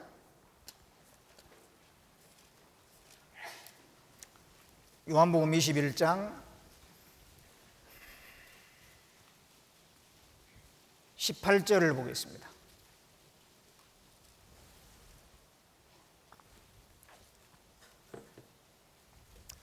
(21장 18절) 제가 읽어보겠습니다. 내가 진실로 진실로 내게 이르노니 젊어서는 내가 스스로 띠띠고 원하는 곳으로 다녔거니와 늙어서는 내 팔을 벌리리니 남이 내게 띠띠우고 원치 아니하는 곳으로 데려가리라. 이 말씀을 하시면 베드로가 어떠한 죽음으로 하나님께 영광 돌릴 것을 가리키심이로라. 이 말씀하시고 베드로에게 이르시되 나를 따르라 하시니 베드로가 돌이켜 예수의 사랑하시는 그 제자가 따르는 것을 보니 그는 만찬석에서 예수의 품에 의지하여 주여 주를 파는 자가 누구니까 묻던 자르라. 이에 베드로가 그를 보고 예수께 여짜오되 주여 이 사람은 어떻게 되겠사옵나이까? 예수께서 가라사대 내가 올 때까지 그를 머물게 하고자 할지라도 내게 무슨 상관이냐? 너는 나를 따르라 하시더라. 예수님께서 베드로에게 이렇게 말씀하신 거예요. 젊었을 때는 내가 스스로 띠띠고 원하는 곳으로 다녔다. 젊었을 때 이제 예수님을 만나기 전에 자기 하고 싶은 대로 하면서 살았다는 거예요. 그러나 이제는 예수님이 죽으시고 부활하시고 이제 베드로에게 사명을 맡기게 되면 이제는 내 팔을 벌리리니 남이 내게 띠띠우고 원치 않은 곳으로 데려가리라. 남이 내게 띠띠고 원치 않은 곳으로 데려가리라. 우리 신앙생활은요, 내가 원하는 대로 하는 게 아닙니다. 내 원하는 대로 하는 건 그 신앙생활 아닙니다. 그게 하나님이 원하는 것이 무엇이냐? 나는 원치 않지만 하나님이 원하는 그것을 우리가 추구하는 게 신앙생활이에요. 그래서 남이 내게 띠띠우고 원치 않은 곳으로 데려가리라. 베드로가 잡혀서 거꾸로 십자가에 못 박혀 죽고 그것은 베드로가 육신이 원치는 않았을지라도 하나님이 원하는 길이었기 때문에 그 길로 간 거예요. 자, 그런 이제 베드로의 나머지 삶에 대해서 말씀하셨을 때에 베드로가 궁금했어요. 저 요한은 어떻게 될까? 요한에 대해서 물어본 거죠. 그래서 베드로가 그랬죠. 주여, 이 사람은 어떻게 되겠사옵나이까? 21절에 그랬잖아요. 이 사람이 사도 요한이거든요. 그랬을 때 예수님이 뭐라고 그랬습니까? 내가 올 때까지 그를 머물게 하고자 할지라도 내게 무슨 상관이냐? 너는 나를 따르라 그랬어요. 내가 올 때까지, 사도 요한이 재림 때까지 계속 살아있게 한다 할지라도 너에게는 상관없다. 재림 때까지 살아계신다는 뜻은 아니죠. 너는 상관할 바 아니다. 그걸 강조하기 위해서 말씀하신 거죠. 요한의 길이 따로 있다는 것입니다. 베드로의 길이 따로 있고. 그래서 하나님은 획일적으로 만들어 놓은 게 아닙니다. 획일적으로 어떤 일을 하신 게 아니에요. 베드로가 가야 될 길이 있고 사도 바울이 가야 될 길이 있죠. 베드로는 배우지 못한 사람입니다. 그런 베드로는 또 그대로 하나님이 또 사용했어요. 사도 바울은 대학자입니다. 거기에 맞게 또 사도 바울을 사용했습니다. 손가락의 크기가 다 다르죠. 다르기 때문에 서로 협력해갖고 어떤 일을 하는 겁니다. 사람의 장기도 보면 다 달라요. 그게 이제 연합해가지고 이 몸이 움직이죠. 사람의 재능도 다 다릅니다. 어떤 사람은 미술에 재능이 있는 사람이 있고, 어떤 사람은 음악에, 어떤 사람은 숫자 계산을 잘하는 사람도 있고, 운동을 잘하는 사람이 있고, 여러 종류예요. 이 사람이 보면요, 그런 걸 전문적으로 이렇게 연구해서 구분을 하는 사람이 있죠. 기질이 다 다르답니다. 뭐 다혈질이 있고, 우울질이 있고, 뭐 점액질이 있고, 담즙질이 있고, 크게 4가지로 이렇게 기질이 나눠지는데, 그게 또 섞여가지고 또 이렇게 여러 가지로 만듭니다. 그런가 하면은 체질도, 사람의 육체의 체질도 사상 체질이라고 해가지고 4개 체질로 나눈 사람도 있고 8개 체질로 나눈 사람도 있습니다. 조금씩 다 다른 거예요. 그렇게 다르게 만들음으로써 하나님께서 각각 다양하게 어떤 일을 하게 해서 나중에 그것을 하나로 묶어서 하나님의 뜻을 이루시는 것이 하나님의 뜻입니다. 그래서 내가 꼭 다른 사람하고 똑같아야 되는 건 아니죠. 마태, 마가, 누가, 요한복음을 읽어보면 조금씩 다르지 않습니까? 예수님의 생애에 관한 것인데 조금씩 달라요. 근데 조금씩 다른 것이 연합해가지고 예수님의 그 공생의 전체적인 것이 나타나는 것입니다. 그렇죠? 하나님은 그렇게 하시는 것입니다. 그릇이 각각 만든 목적이 있듯이 저와 여러분에 대한 분명히 목적이 있습니다. 그 목적이 뭘까요? 개개인이 다 조금씩 다를 겁니다. 그러나 분명한 것은 하나님의 영광을 위해서 나를 만드신 것은 틀림없어요. 하나님의 영광을 위해서 나를 만드신 것은 틀림없는 것입니다. 그 고린도전서 10장 31절을 보겠습니다. 고린도전서 10장 31절.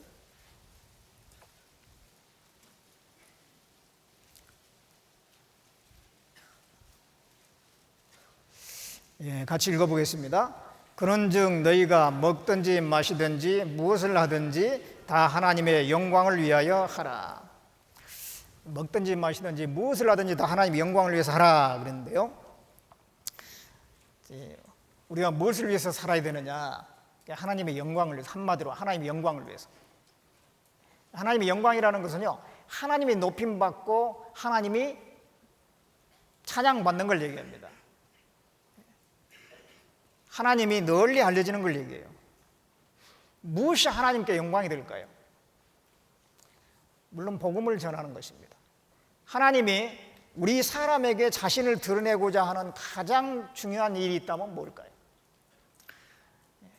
바로 예수님을 보내서 예수님께서 십자가에 죽으셔서 죽기까지 희생해서 우리를 구원해 주신 그 사실이 하나님이 우리에게 말씀하시고자 하는 가장 중요한 내용이에요. 그것이 전해졌을 때 하나님께 영광이 되는 거죠. 아, 그렇게까지 하나님이 나를 사랑해 주셨구나. 그렇게 알아주고 감사할 때 하나님께 영광이 되는 겁니다. 그러니까 복음이 전해지는 것이 최고 하나님께 영광이 되는 거예요. 그래서 우리가 존재하는 그리스도인들이 존재한 이유는 물론 복음을 전하기 위해서 있는 것입니다. 왜냐하면 왜 우리는 복음을 전해야 되냐면 하나님께 영광이 되니까. 첫째는 하나님께 영광이 되기 때문에 우리가 전하려고 하는 대상이 불쌍한 것도 있고 물론 그렇지만 더 먼저는 하나님께 영광이 되기 때문에 우리는 복음을 전해야 되는 것입니다. 그것을 위해서 우리는 이제 여러 가지 모양으로 교회 안에서 일을 하는 거죠. 교회 안에 이제 우리는 한 지체들이잖아요.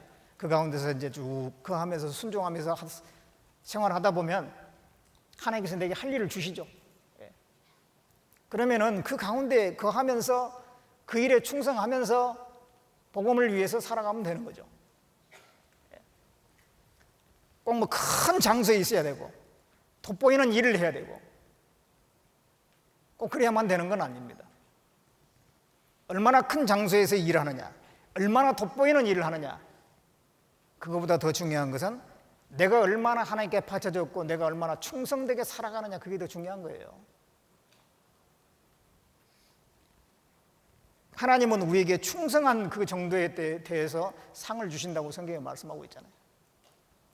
그래서 우리가 교회 안에서 하나님이 정해주신 그 위치 안에서 복음을 위해서 어떤 모양으로든지 뭐 교사를 하든지 아니면 뭐 찬양들을 하든지 다 그것이 복음 전하고 연결된 겁니다. 그 복음을 위해서 행하는 그 모든 것은 합당한 겁니다. 그는 가치가 있는 것이고 그것은 하나님의 영광을 위한 것이에요. 그래서 이제 우리 나머지 생애는 그 하나님의 영광을 위해서 살아가는 것입니다. 하나님은 그것을 위해서 나를 만드신 거예요. 그리고 자, 이 그릇은 깨끗해야 사용하죠. 오늘 이제 처음에 본문을 읽었을 때 그 내용이 나와 있는데요. 그걸 한번 생각을 해보죠. 그릇은 깨끗해야 사용됩니다. 디모데후서 2장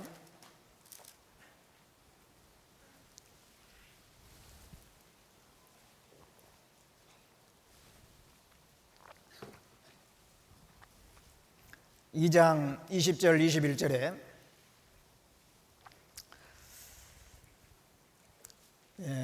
같이 다시 한번 읽어보겠습니다. 큰 집에는 금과 은의 그릇이 있을 뿐 아니요 나무와 질그릇도 있어 귀 쓰는 것도 있고 천이 쓰는 것도 있나니 그러므로 누구든지 이런 것에서 자기를 깨끗하게 하면 귀 쓰는 그릇이 되어 거룩하고 주인의 쓰심에 합당하며 모든 선한 일에 예비함이 되리라. 하나님께서 우리를 하나님의 영광을 위해서 살 수 있도록 만들어 놨는데 그 하나님의 영광을 위해서 살려면 우리가 깨끗해야 돼. 깨끗하지 않으면 아무것도 안 되는 겁니다. 이게 금그릇이 있고 은그릇이 있고 질그릇이 있고 나무그릇이 있어도 결국은 깨끗한 그릇을 쓰신다는 거예요. 깨끗한 그릇을. 이 성결이라고 하는 것은 쓰임 받는데 필수 조건인 겁니다. 성결. 금그릇이나 은그릇처럼 돈이 많다든가 아니면은 뭐 세상적인 지위가 높다든가 학벌이 좋다든가 외모가 뛰어나다든가 언변이 뛰어나다든가 그래서 하나님이 꼭 쓰신 건 아니라는 거예요. 삼손을 한번 보죠. 삼손은 인간 역사 가운데 가장 힘이 센 사람이잖아요. 그러나 가장 힘이 센 사람 치고는 그렇게 크게 사용되지 못했죠. 왜냐하면 깨끗이 못할 때가 있었거든요. 하나님 앞에 깨끗이 못할 때는 하나님이 사용하지 않았습니다. 아무리 힘이 많은 뭐예요? 하나님이 사용하지 않는데. 하나님이 왜 나를 사용하지 않을까? 내게 깨끗이 못한 부분이 있지 않은가 생각을 해봐야 돼요. 다른 형제 자매들을 많이 하나님이 사용하신 것 같다. 괜히 시기 질투할 것이 아니라 그분은 하나님이 쓰시기에 합당한 모습이 많이 있는가 보다. 깨끗한 그릇을 사용한다고 했기 때문에 깨끗한 나보다 더 구별되고 깨끗한 부분이 있는가 보다. 그렇게 생각하면 맞을 겁니다. 요셉은 깨끗한 사람이었잖아요. 하나님이 귀하게 사용했습니다. 보디발의 아내가 요셉을 막 집요하게 유혹을 했잖아요. 그런데 요셉은 거기 넘어가지 않았어요. 요셉이 그 보디발의 아내가 유혹할 때 내가 어찌 이 큰 악을 행하여 하나님 앞에 득지하리요. 그 유혹을 받을 때 하나님을 생각한 겁니다. 하나님을. 어떤 유혹을 받으면 그 순간 그 순간은 하나님을 잊어버리는 경우가 있잖아요. 근데 요셉은 그렇지 않았어요. 그 순간에 하나님을 생각했어요. 내가 어찌 하나님 앞에 득지하리요. 하나님이 보고 계신다는 걸 알았기 때문에. 죄를 짓는 거는요, 하나님 앞에 그 순간 등 돌리는 거예요. 마치 하나님이 없는 것처럼, 하나님이 안 보는 것처럼 행동하는 거거든요. 요셉은 그렇지 않았죠. 그래서 요셉을 하나님이 귀하게 사용하신 겁니다. 깨끗했어요. 하나님께 순종했습니다. 잠언 25장 4절에 보면 은에서 찢기를 제하라. 그러면 장색에 쓸만한 그릇이 나올 것이요. 찢기를 제해야지 쓸만한 그릇이 되는 것입니다. 이사야 52장 11절에 보면 여호와의 기구를 매는 자여 정결케 할지어다. 정말 그 하나님의 일을 하는 사람은 더욱더 정결하게 돼야 됩니다. 레위기 14장에 보면요, 집에 이제 문둥병이 들었어요. 곰팡이 같은 게 쓴 거죠. 그러면 이제 그 중에서요, 특별히 그 색점이 막 파란 그런 돌을 빼내고 다른 돌을 대신해서 끼워 넣으라 그랬어요. 교회 안에서, 그 집은 이제 교회를 넣어야 돼요. 교회 안에서 뭔가 이게 죄 가운데 빠져 있으면요, 그 사람 빼고 다른 사람을 쓴다는 거죠. 하나님은 깨끗한 사람을 쓰시거든요. 엘리 제사장의 그 아들들이 있었죠. 아들들이 불량자입니다. 그럼 그들도 제사장인데, 그러면 제사를 정말 하나님께 드리는 그 제사를 경건하게 생각해야 되잖아요.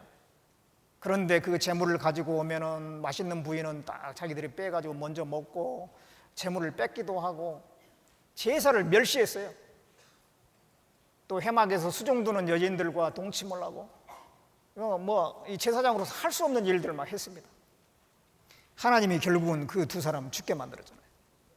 그리고 대신해가지고 이 사무엘을 세웠어요. 사무엘. 그리고 나답과 아비후가 다른 불로 제사를 드리니까 하나님이 벌했습니다. 그런 걸 보면요, 특별히 우리가 하나님의 일에 쓰임 받으려면 더욱더 성결해야 돼요. 성결. 깨끗하지 않으면 정말 사용될 수가 없습니다. 교회 안에서 정말 귀하게 사용되는 분들을 보면 구별되어 있는 분들입니다. 그러지 않고서는 그렇게 될 수가 없어요. 구별되지 않는 그 마음 속에 주님을 위해서 살고자 하는 간절한 마음이 안 생기거든요. 그런 마음은 성령으로 말미암아 온 건데, 그 생활이 구별되지 않는데 성령이 어떻게 충만하겠어요? 그래서 이 구별돼야만이 우리가 주님 앞에 사용될 수가 있습니다. 우리가 전도하는 것도 깨끗할 때 전도가 되는 거예요. 그렇죠? 시편 51편.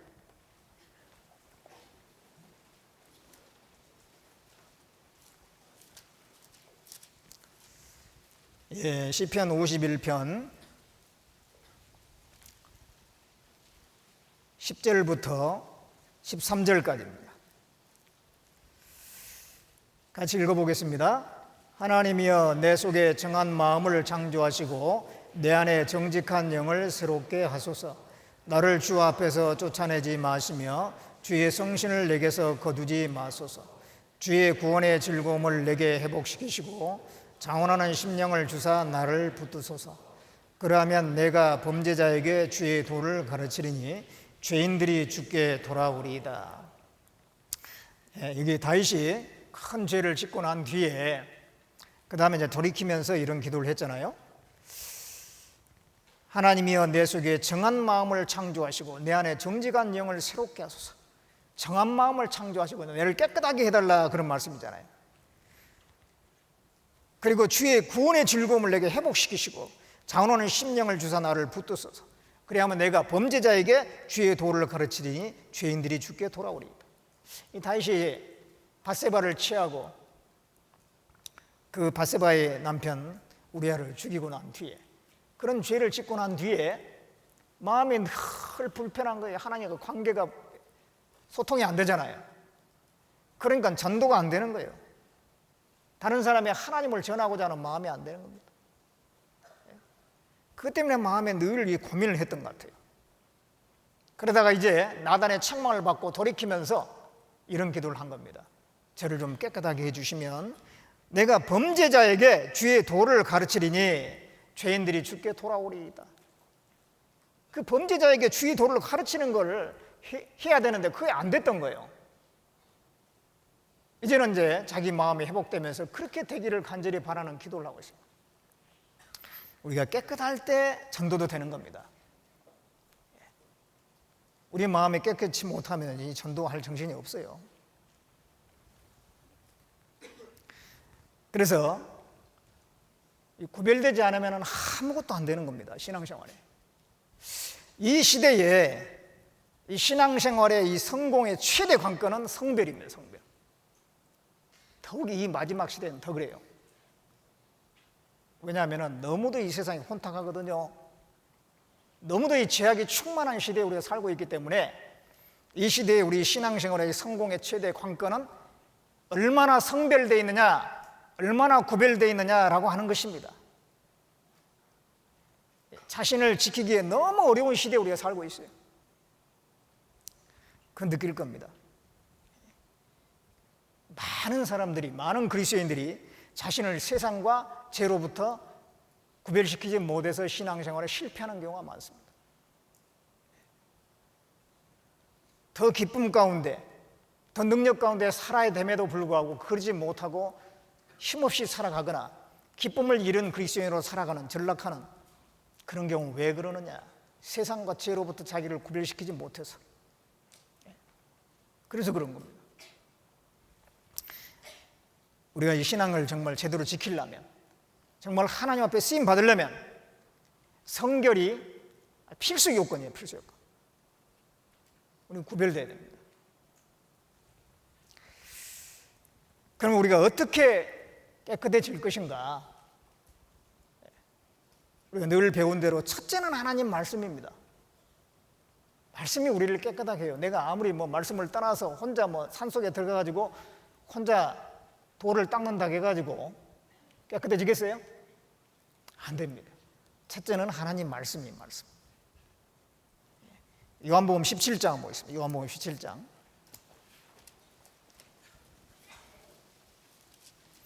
요한복음 17장 17절.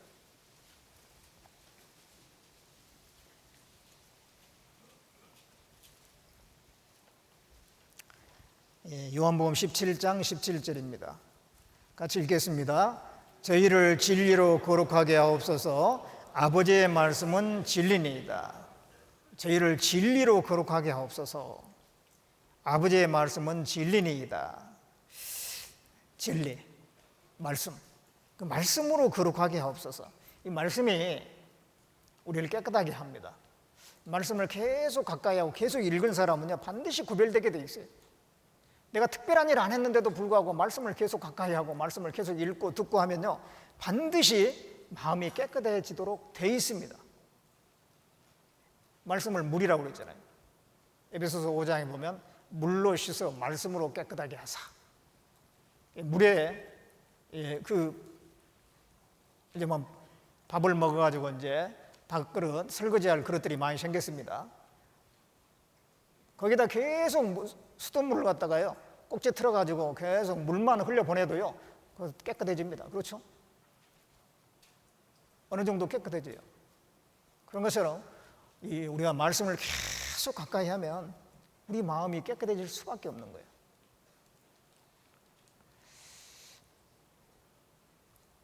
말씀을 가까이 하지 않으면서 내 생활이 왜 이렇게 안 됩니까? 가끔 그 상담할 때 그런 얘기들 많이 해요. 구원 받았는데 왜 내 이렇게 생활이 안 되냐고. 왜 이렇게 나는 이렇게 자꾸 죄에 넘어지고, 알면서도, 그게 죄인 줄 알면서도 자꾸 넘어지고. 말씀 얼마나 읽으세요? 말씀 하나도 안 읽은데. 말씀 안 읽은데 그럼 어떻게 그 죄를 이겨요? 그래서 이 말씀을 가까이 하는 거, 이게 하나님을 가까이 하는 거거든요. 우리는 참 다른 걸 가까이 하는 경우가 많아요. 그렇죠? 제일 많이 가까이 하는 거 휴대폰. 휴대폰은 거의 손에서 안 떨어집니다.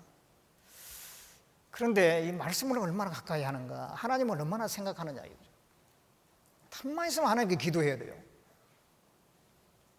늘 하나님께 내가 속삭여야 돼. 내 마음에 있는 걸 얘기를 해야 돼요.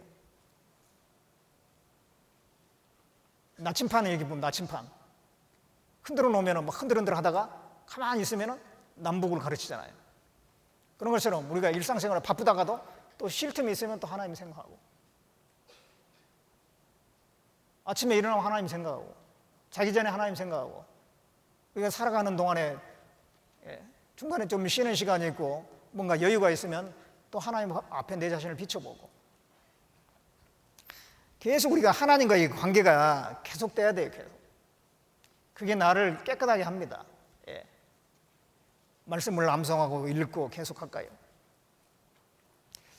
청년이 그 무엇으로 행실을 깨끗게 하리이까? 하나님 말씀을 따라 상가할 것이니라. 말씀이 우리를 깨끗하게 하는 것이 틀림없습니다. 그리고 이제 성도 간의 교제가 우리를 깨끗하게 합니다. 디모데후서 2장 디모데후서 2장 22절입니다. 22절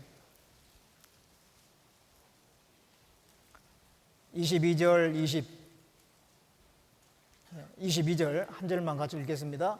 또한 내가 청년의 종욕을 피하고 주를 깨끗한 마음으로 부르는 자들과 함께 의와 믿음과 사랑과 화평을 좇으라. 주를 깨끗한 마음으로 부르는 자들, 형제 자매들이잖아요. 또 신앙적으로 앞선 분들, 그들과 함께 의와 믿음과 사랑과 화평을 좇으라. 그럴 때 우리가 지켜지거든요. 물론 이제 신앙생활을 잘한 분이 있고 또 뒤처져 가지고 늘 판단하고 엉뚱한 세상적인 생각 받아들여 가지고 있는 그런 경우도 있어요. 그런 분들하고도 얘기하다 보면 같이 또 전념이 돼 가지고 생각이 이상해질 수가 있어요. 여기 있는 말씀대로 주를 깨끗한 마음으로 부르는 사람들과 형제 자매들 중에서도 더 신앙이 앞서간 그런 분들과 함께 할 때 우리 신앙이 지켜지고 깨끗해지는 것입니다.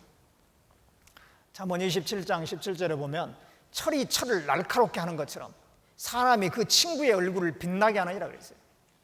철이 철을 날카롭게 하는 것처럼 신앙생활을 잘한 분하고 같이 있으면 함께 그게 본받게 되어 있습니다. 겸손한 사람 옆에 있으면 겸손해져요. 순수한 사람 옆에 있으면 순수해집니다. 자기의 부끄러운 것이 드러나게 되고 자동적으로 교훈을 받는 거예요. 그 모난 돌들이 말이죠. 모난 돌들이 그 바닷가에다 던져졌다 합시다.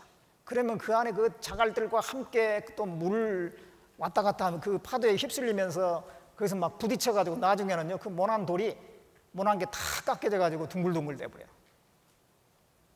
그런 것처럼 우리가 이 형제 자매들과 함께 있을 때 때로는 뭐 아픈 상처도 생길 수도 있고 하지만은요 잘 참고 견디면은 점점점 깨끗해집니다. 깨끗해져요. 형제 자매와 함께 있으면 마음이 깨끗해지잖아요. 그 틀림없어요. 교제를 떠나서는 절대 구별될 수가 없습니다. 그리고 또 우리가 깨끗해지려면 우리의 의지도 필요해요. 정말 내가 구별되려고 하는, 깨끗하게 살려고 하는 의지가 필요합니다. 저절로 되는 게 아니에요. 정말 내가 주님 앞에 올바로 살아보려고 하는 강한 의지를 가지고 있어야 돼요. 저절로 된다고 말씀 안 했어요. 우리에게 명령을 했습니다. 하나님께서 이렇게 하라라고 명령을 했어요. 로마서 12장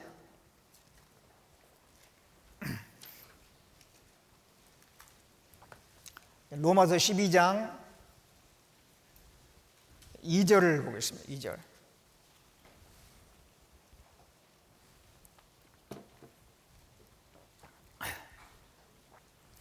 로마서 12장 2절에 같이 읽어보겠습니다. 너희는 이 세대를 본받지 말고 오직 마음을 새롭게 함으로 변화를 받아 하나님의 선하시고 기뻐하시고 온전하신 뜻이 무엇인지 분별하도록 하라. 자, 이 말씀을 보면 너희는 이 세대를 본받지 말고 그랬죠. 너희는 이 세대를 본받지 말라. 이거 명령입니다. 본받지 않으려고 하는 강한 의지가 필요한 거예요. 그렇게 될 것이다 라고 하는 게 아닙니다. 본받지 말라. 이거는 우리의 의지가 작용돼야 된다는 거예요. 이 세대를 본받지 않으려고 해야 됩니다. 이 세대는 악하고 음란한 세대예요. 얼마나 음란한지 몰라요. 우리는 그것을 본받지 않으려고 해야 돼요. 이 세상이 성적으로 너무도 문란한 세상이라는 거 아시죠? 그런 것들을 가까이 하는 가운데 우리가 영향을 받을 수가 있어요.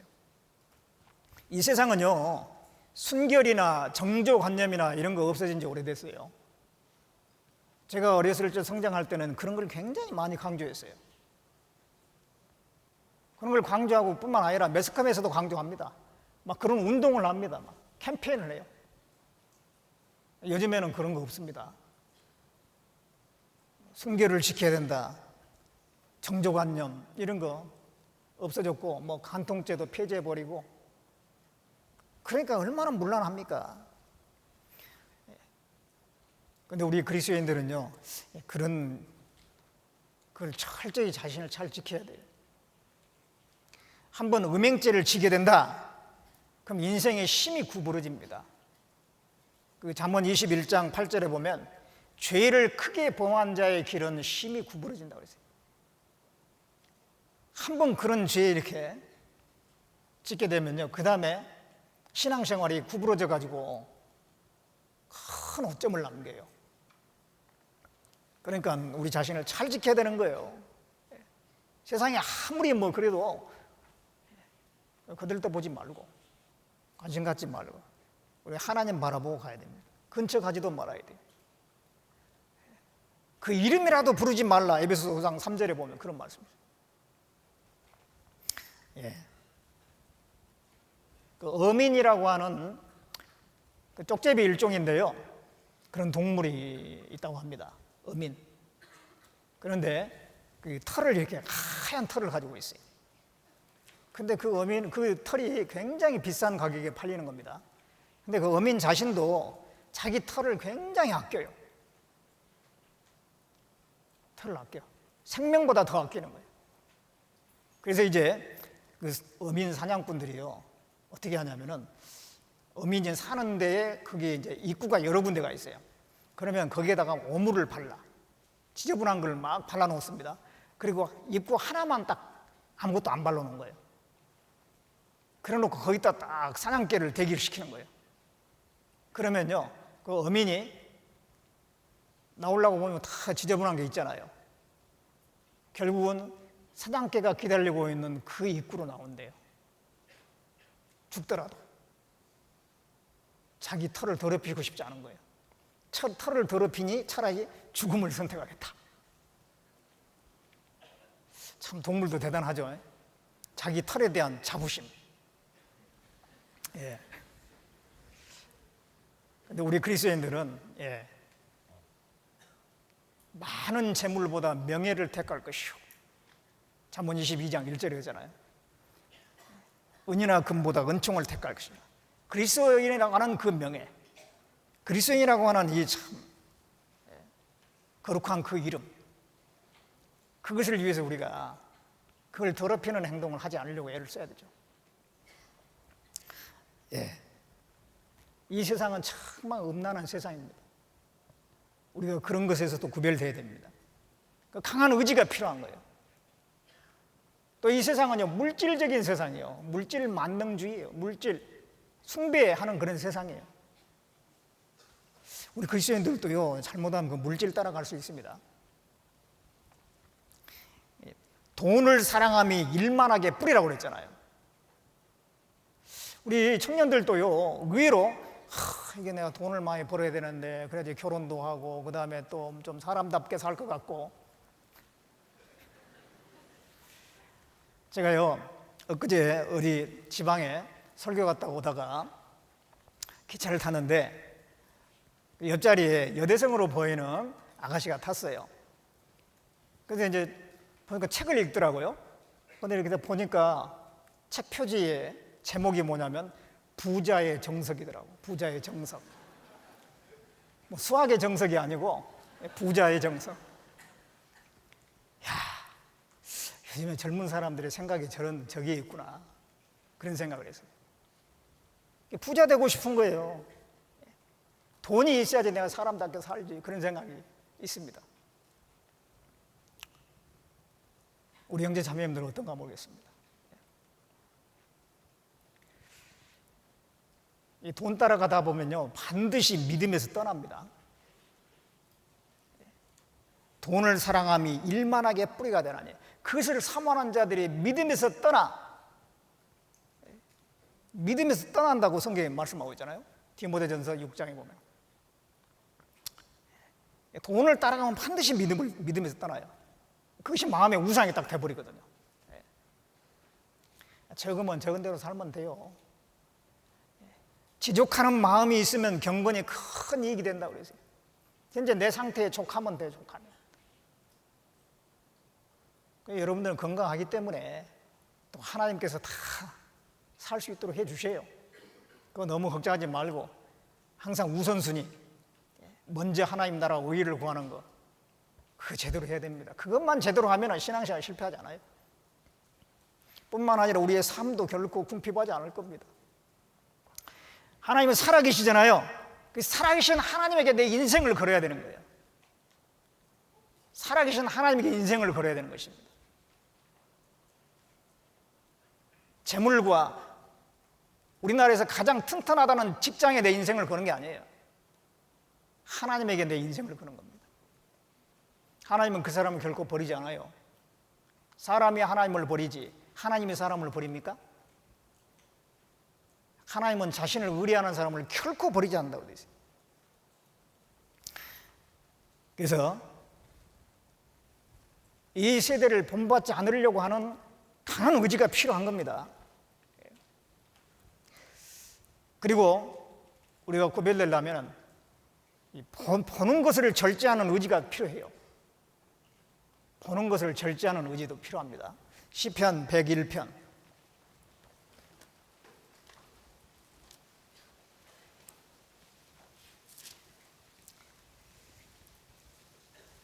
시편 101편 3절 보겠습니다.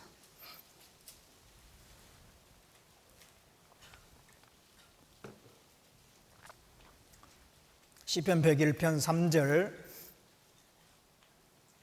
4절 같이 읽어보겠습니다. 나는 비루한 것을 내 눈앞에 두지 아니할 것이요 배도자들의 행위를 미워하니 이것이 내게 붙잡지 아니하리이다. 사특한 마음이 내게서 떠날 것이니 악한 일을 내가 알지 아니하리로다. 이 다윗의 글인데요, 다윗은 이런 마음을 가지고 살았어요. 나는 비루한 것을 내 눈앞에 두지 아니할 것이요 비루한 것, 천박하고 깨끗이 못한 것들, 그걸 내 눈앞에 두지 아니할 것이요 그랬습니다. 배도자들의 행위를 미워하니 이것이 내게 붙잡지 아니하리라. 사특한 마음이 내게서 떠날 것이니 악한 일을 내가 알지 아니하리로다. 관심 갖지 않는다는 거죠. 우리 그 봄으로서 제가 들어오거든요. 봄으로서 보다 보면은 마음이 거기에 뺏겨요. 보면서 바로 실패에 들어가는 경우가 있어요. 그래서 시편 119편 37절에는 내 눈을 돌이켜 허탄한 것을 보지 않게 하옵소서. 내 눈을 돌이켜 허탄한 것을 보지 않게 하옵소서. 보는 거하고 반대가 돌이키는 거거든요. 눈에 보이잖아요. 그런데 그 순간 돌이키는 거예요. 셈과 함의 다른 점이 뭐예요? 함은요, 아버지가 술 잔뜩 먹고 취해가지고 그냥 벌거벗고 그냥 누워있는데, 그런데 이 함은요, 그 아비의 하체를 봤다 그랬어요.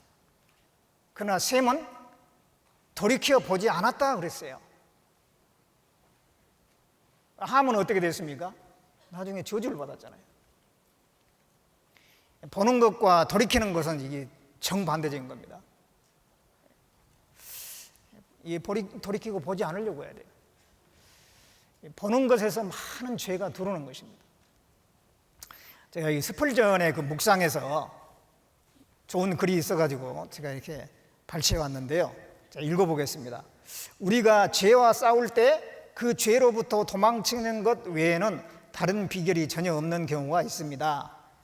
단지 악을 응시하는 것만으로도 대단한 위험에 빠지는 수가 있습니다. 따라서 악한 행실을 싫어하는 사람은 반드시 그로부터 급히 도망쳐 나와야 합니다. 유혹의 원인이 될 만한 것조차 보지 않겠노라고 우리 눈과 언약을 맺어야 합니다. 예. 악을 단지 응시하는 것만으로도 대단한 위험에 빠지는 수가 있다.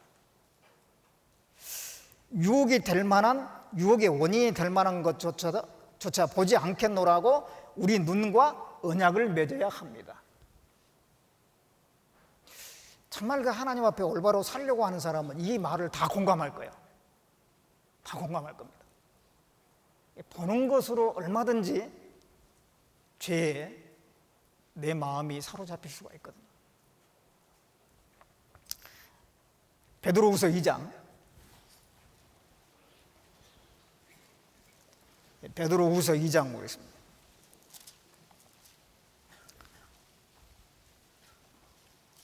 베드로후서 2장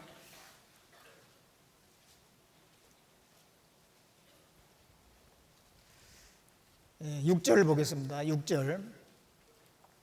6절부터 8절까지 같이 읽어보겠습니다. 소돔과 고모라 성을 멸망하기로 정하여 죄가 되게 하사 후세에 경건치 아니한 자들에게 본을 삼으셨으며 무법한 자의 음란한 행실을 인하여 고통하는 의로운 노를 건지셨으니 이 의인이 저희 중에 거하여 날마다 저 불법한 행실을 보고 들으므로 그 의로운 심령을 상하니라. 이게 소돔과 고모라 성, 죄악이 충만했잖아요. 나중에 하나님이 멸망시켰는데 거기에 이제 롯이 살고 있었는데 롯은 의인이었어요. 하나님 편에 속한 사람입니다. 그런데 하나님 편에 속한 사람이라 할지라도 이 의인이 저희 중에 거하여 날마다 저 불법한 행실을 보고 들음으로 그 의로운 심령을 상했다. 그 불법한 행실을 그걸 보고 들은 게 문제인 거예요. 봄으로써 의로운 심령이 상처를 받으니까 그 마음이 건강하지를 못하잖아요. 그러니까 하나님의 쓰임을 받을 수가 없는 거죠. 예. 이게 보는 거 주의해야 돼요. 내 눈을 돌이켜 헛하는 것을 보지 않게 하소서. 예. 내가 비루한 것을 내 눈앞에 두지 아니하며 다윗처럼 우리가 그런 마음을 가져야 될 겁니다. 거기에는 강한 의지가 필요한 거예요.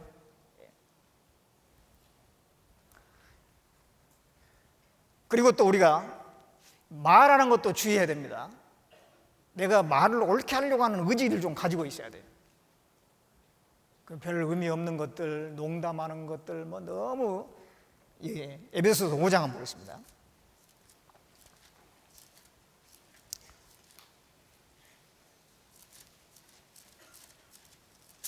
에베소서 5장 3절 4절입니다. 3절 4절 같이 읽어보겠습니다. 음행과 온갖 더러운 것과 탐욕은 너희 중에서 그 이름이라도 부르지 말라. 이는 성도의 마땅한 반이라. 누추함과 어리석은 말이나 희롱의 말이 마땅치 아니하니 돌이켜 감사하는 말을 하라. 예. 여기 보면 음행과 온갖 더러운 것과 탐욕 이런 말씀을 하면서 이어가지고 누추함과 어리석은 말이나 희롱의 말이 마땅치 않다. 어리석은 말이나 희롱의 말, 사람을 갖다 깎아내리면서 농담을 하는 것들, 그러면 이제 기분 나쁘게만 됩니다. 그것도 깨끗이 못한 거예요. 그러니 이 사람이 말로, 자기가 하는 말로 자기가 더러워집니다. 자기가 하는 말로 자기가 더러워져요. 그래서 우리가 은혜 생활도 잘하려고 하는 그 의지가 필요한 거예요. 그래야지 고쳐지거든요. 그런 의지가 없으면 안 고쳐집니다. 안 고쳐져요. 고치려고 애를 써야 돼요. 예. 그래서 우리가 보는 것도, 듣는 것도, 말하는 것도 잘하려고 강한 의지를 가져야 돼요. 그래야만요 우리가 구별될 수가 있습니다. 그리고 또 우리가 합당치 않은 습관들, 취미들 그런 걸 버리고 단호하게 끊으려고 하는 의지가 필요합니다. 신명기 7장 26절에 보면은 그것들을 심히 미워하고 극히거리고 심히 미워하라 그랬어요. 그런 습관들 때문에, 그런 취미 때문에 우리 신앙이 더 전진하지 못하는 겁니다. 그래서 깨끗해야지 주님이 우리를 사용하십니다. 그것을 위해서 우리는 강한 의지가 필요해요. 예레미야 18장에 보면은 토기장이가 이 그릇을 만들다가 그게 깨지니까 다르게 또 만드는 그런 내용이 나오는데요. 그걸 가지고 하나님 말씀하십니다. 하나님께서 어떤 나라에 대해서 심판한다고 그랬지만은 돌이키면은 심판을 면하고 또 다르게 하나님께서 하지 않겠느냐입니다. 그런 말씀을 했는데요. 우리에 대해서도 그렇습니다. 하나님은 우리에 대해서 하나님의 임의대로 하나님의 뜻대로 사용하기를 원하셔요. 그런데 정말 내가 깨끗하냐 그렇지 않느냐에 따라서 하나님이 사용하시는 정도가 다를 겁니다. 내가 어떠느냐, 내 자신에게 원인이 있는 거예요. 그래서 우리는 그릇입니다. 그릇. 하나님께서는 토기장입니다. 하나님이 우리를 만드셨어요. 왜? 하나님의 영광을 위해서. 우리를 구원해 주셨어요. 왜? 우리를 사용하기 위해서. 그래서 우리는 쓰임받기 위해서요, 정말 우리 안에 하나님 말씀과 하나님의 사랑과 하나님의 능력을 담기에 합당한 그릇이 되어야 돼요. 정말 내가 하나님 말씀을 전하기에 합당한 그릇인가? 하나님의 그 복음의 비밀을 담기에 합당한 그릇인가? 내가 하나님의 그 사랑과 은혜를, 그 능력을 담기에 합당한 그릇인가? 그걸 생각해 봐야 돼요. 그렇게 되기 위해서 우리는 정말 더 구별돼야 됩니다. 그럴 때에 하나님께서 우리를 주님과 복음을 위해서 사용하게 될 것입니다. 그래서 우리가 정말 깨끗한 그릇이 되어서 다들 우리 청년 때 말이죠, 그 깨끗함을 잘 지켜서 귀하게 사용되는 그릇들이 됐으면 좋겠습니다. 기도하겠습니다.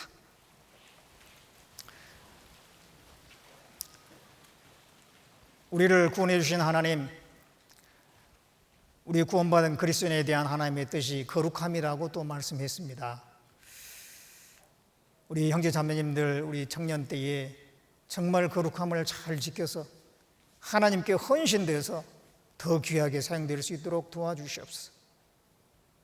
그 하나님의 사랑과 그 말씀과 복음을 담기에 합당한 그릇들이 될 수 있도록 주님께서 더 온전케 만들어 주시기를 바라고 원합니다.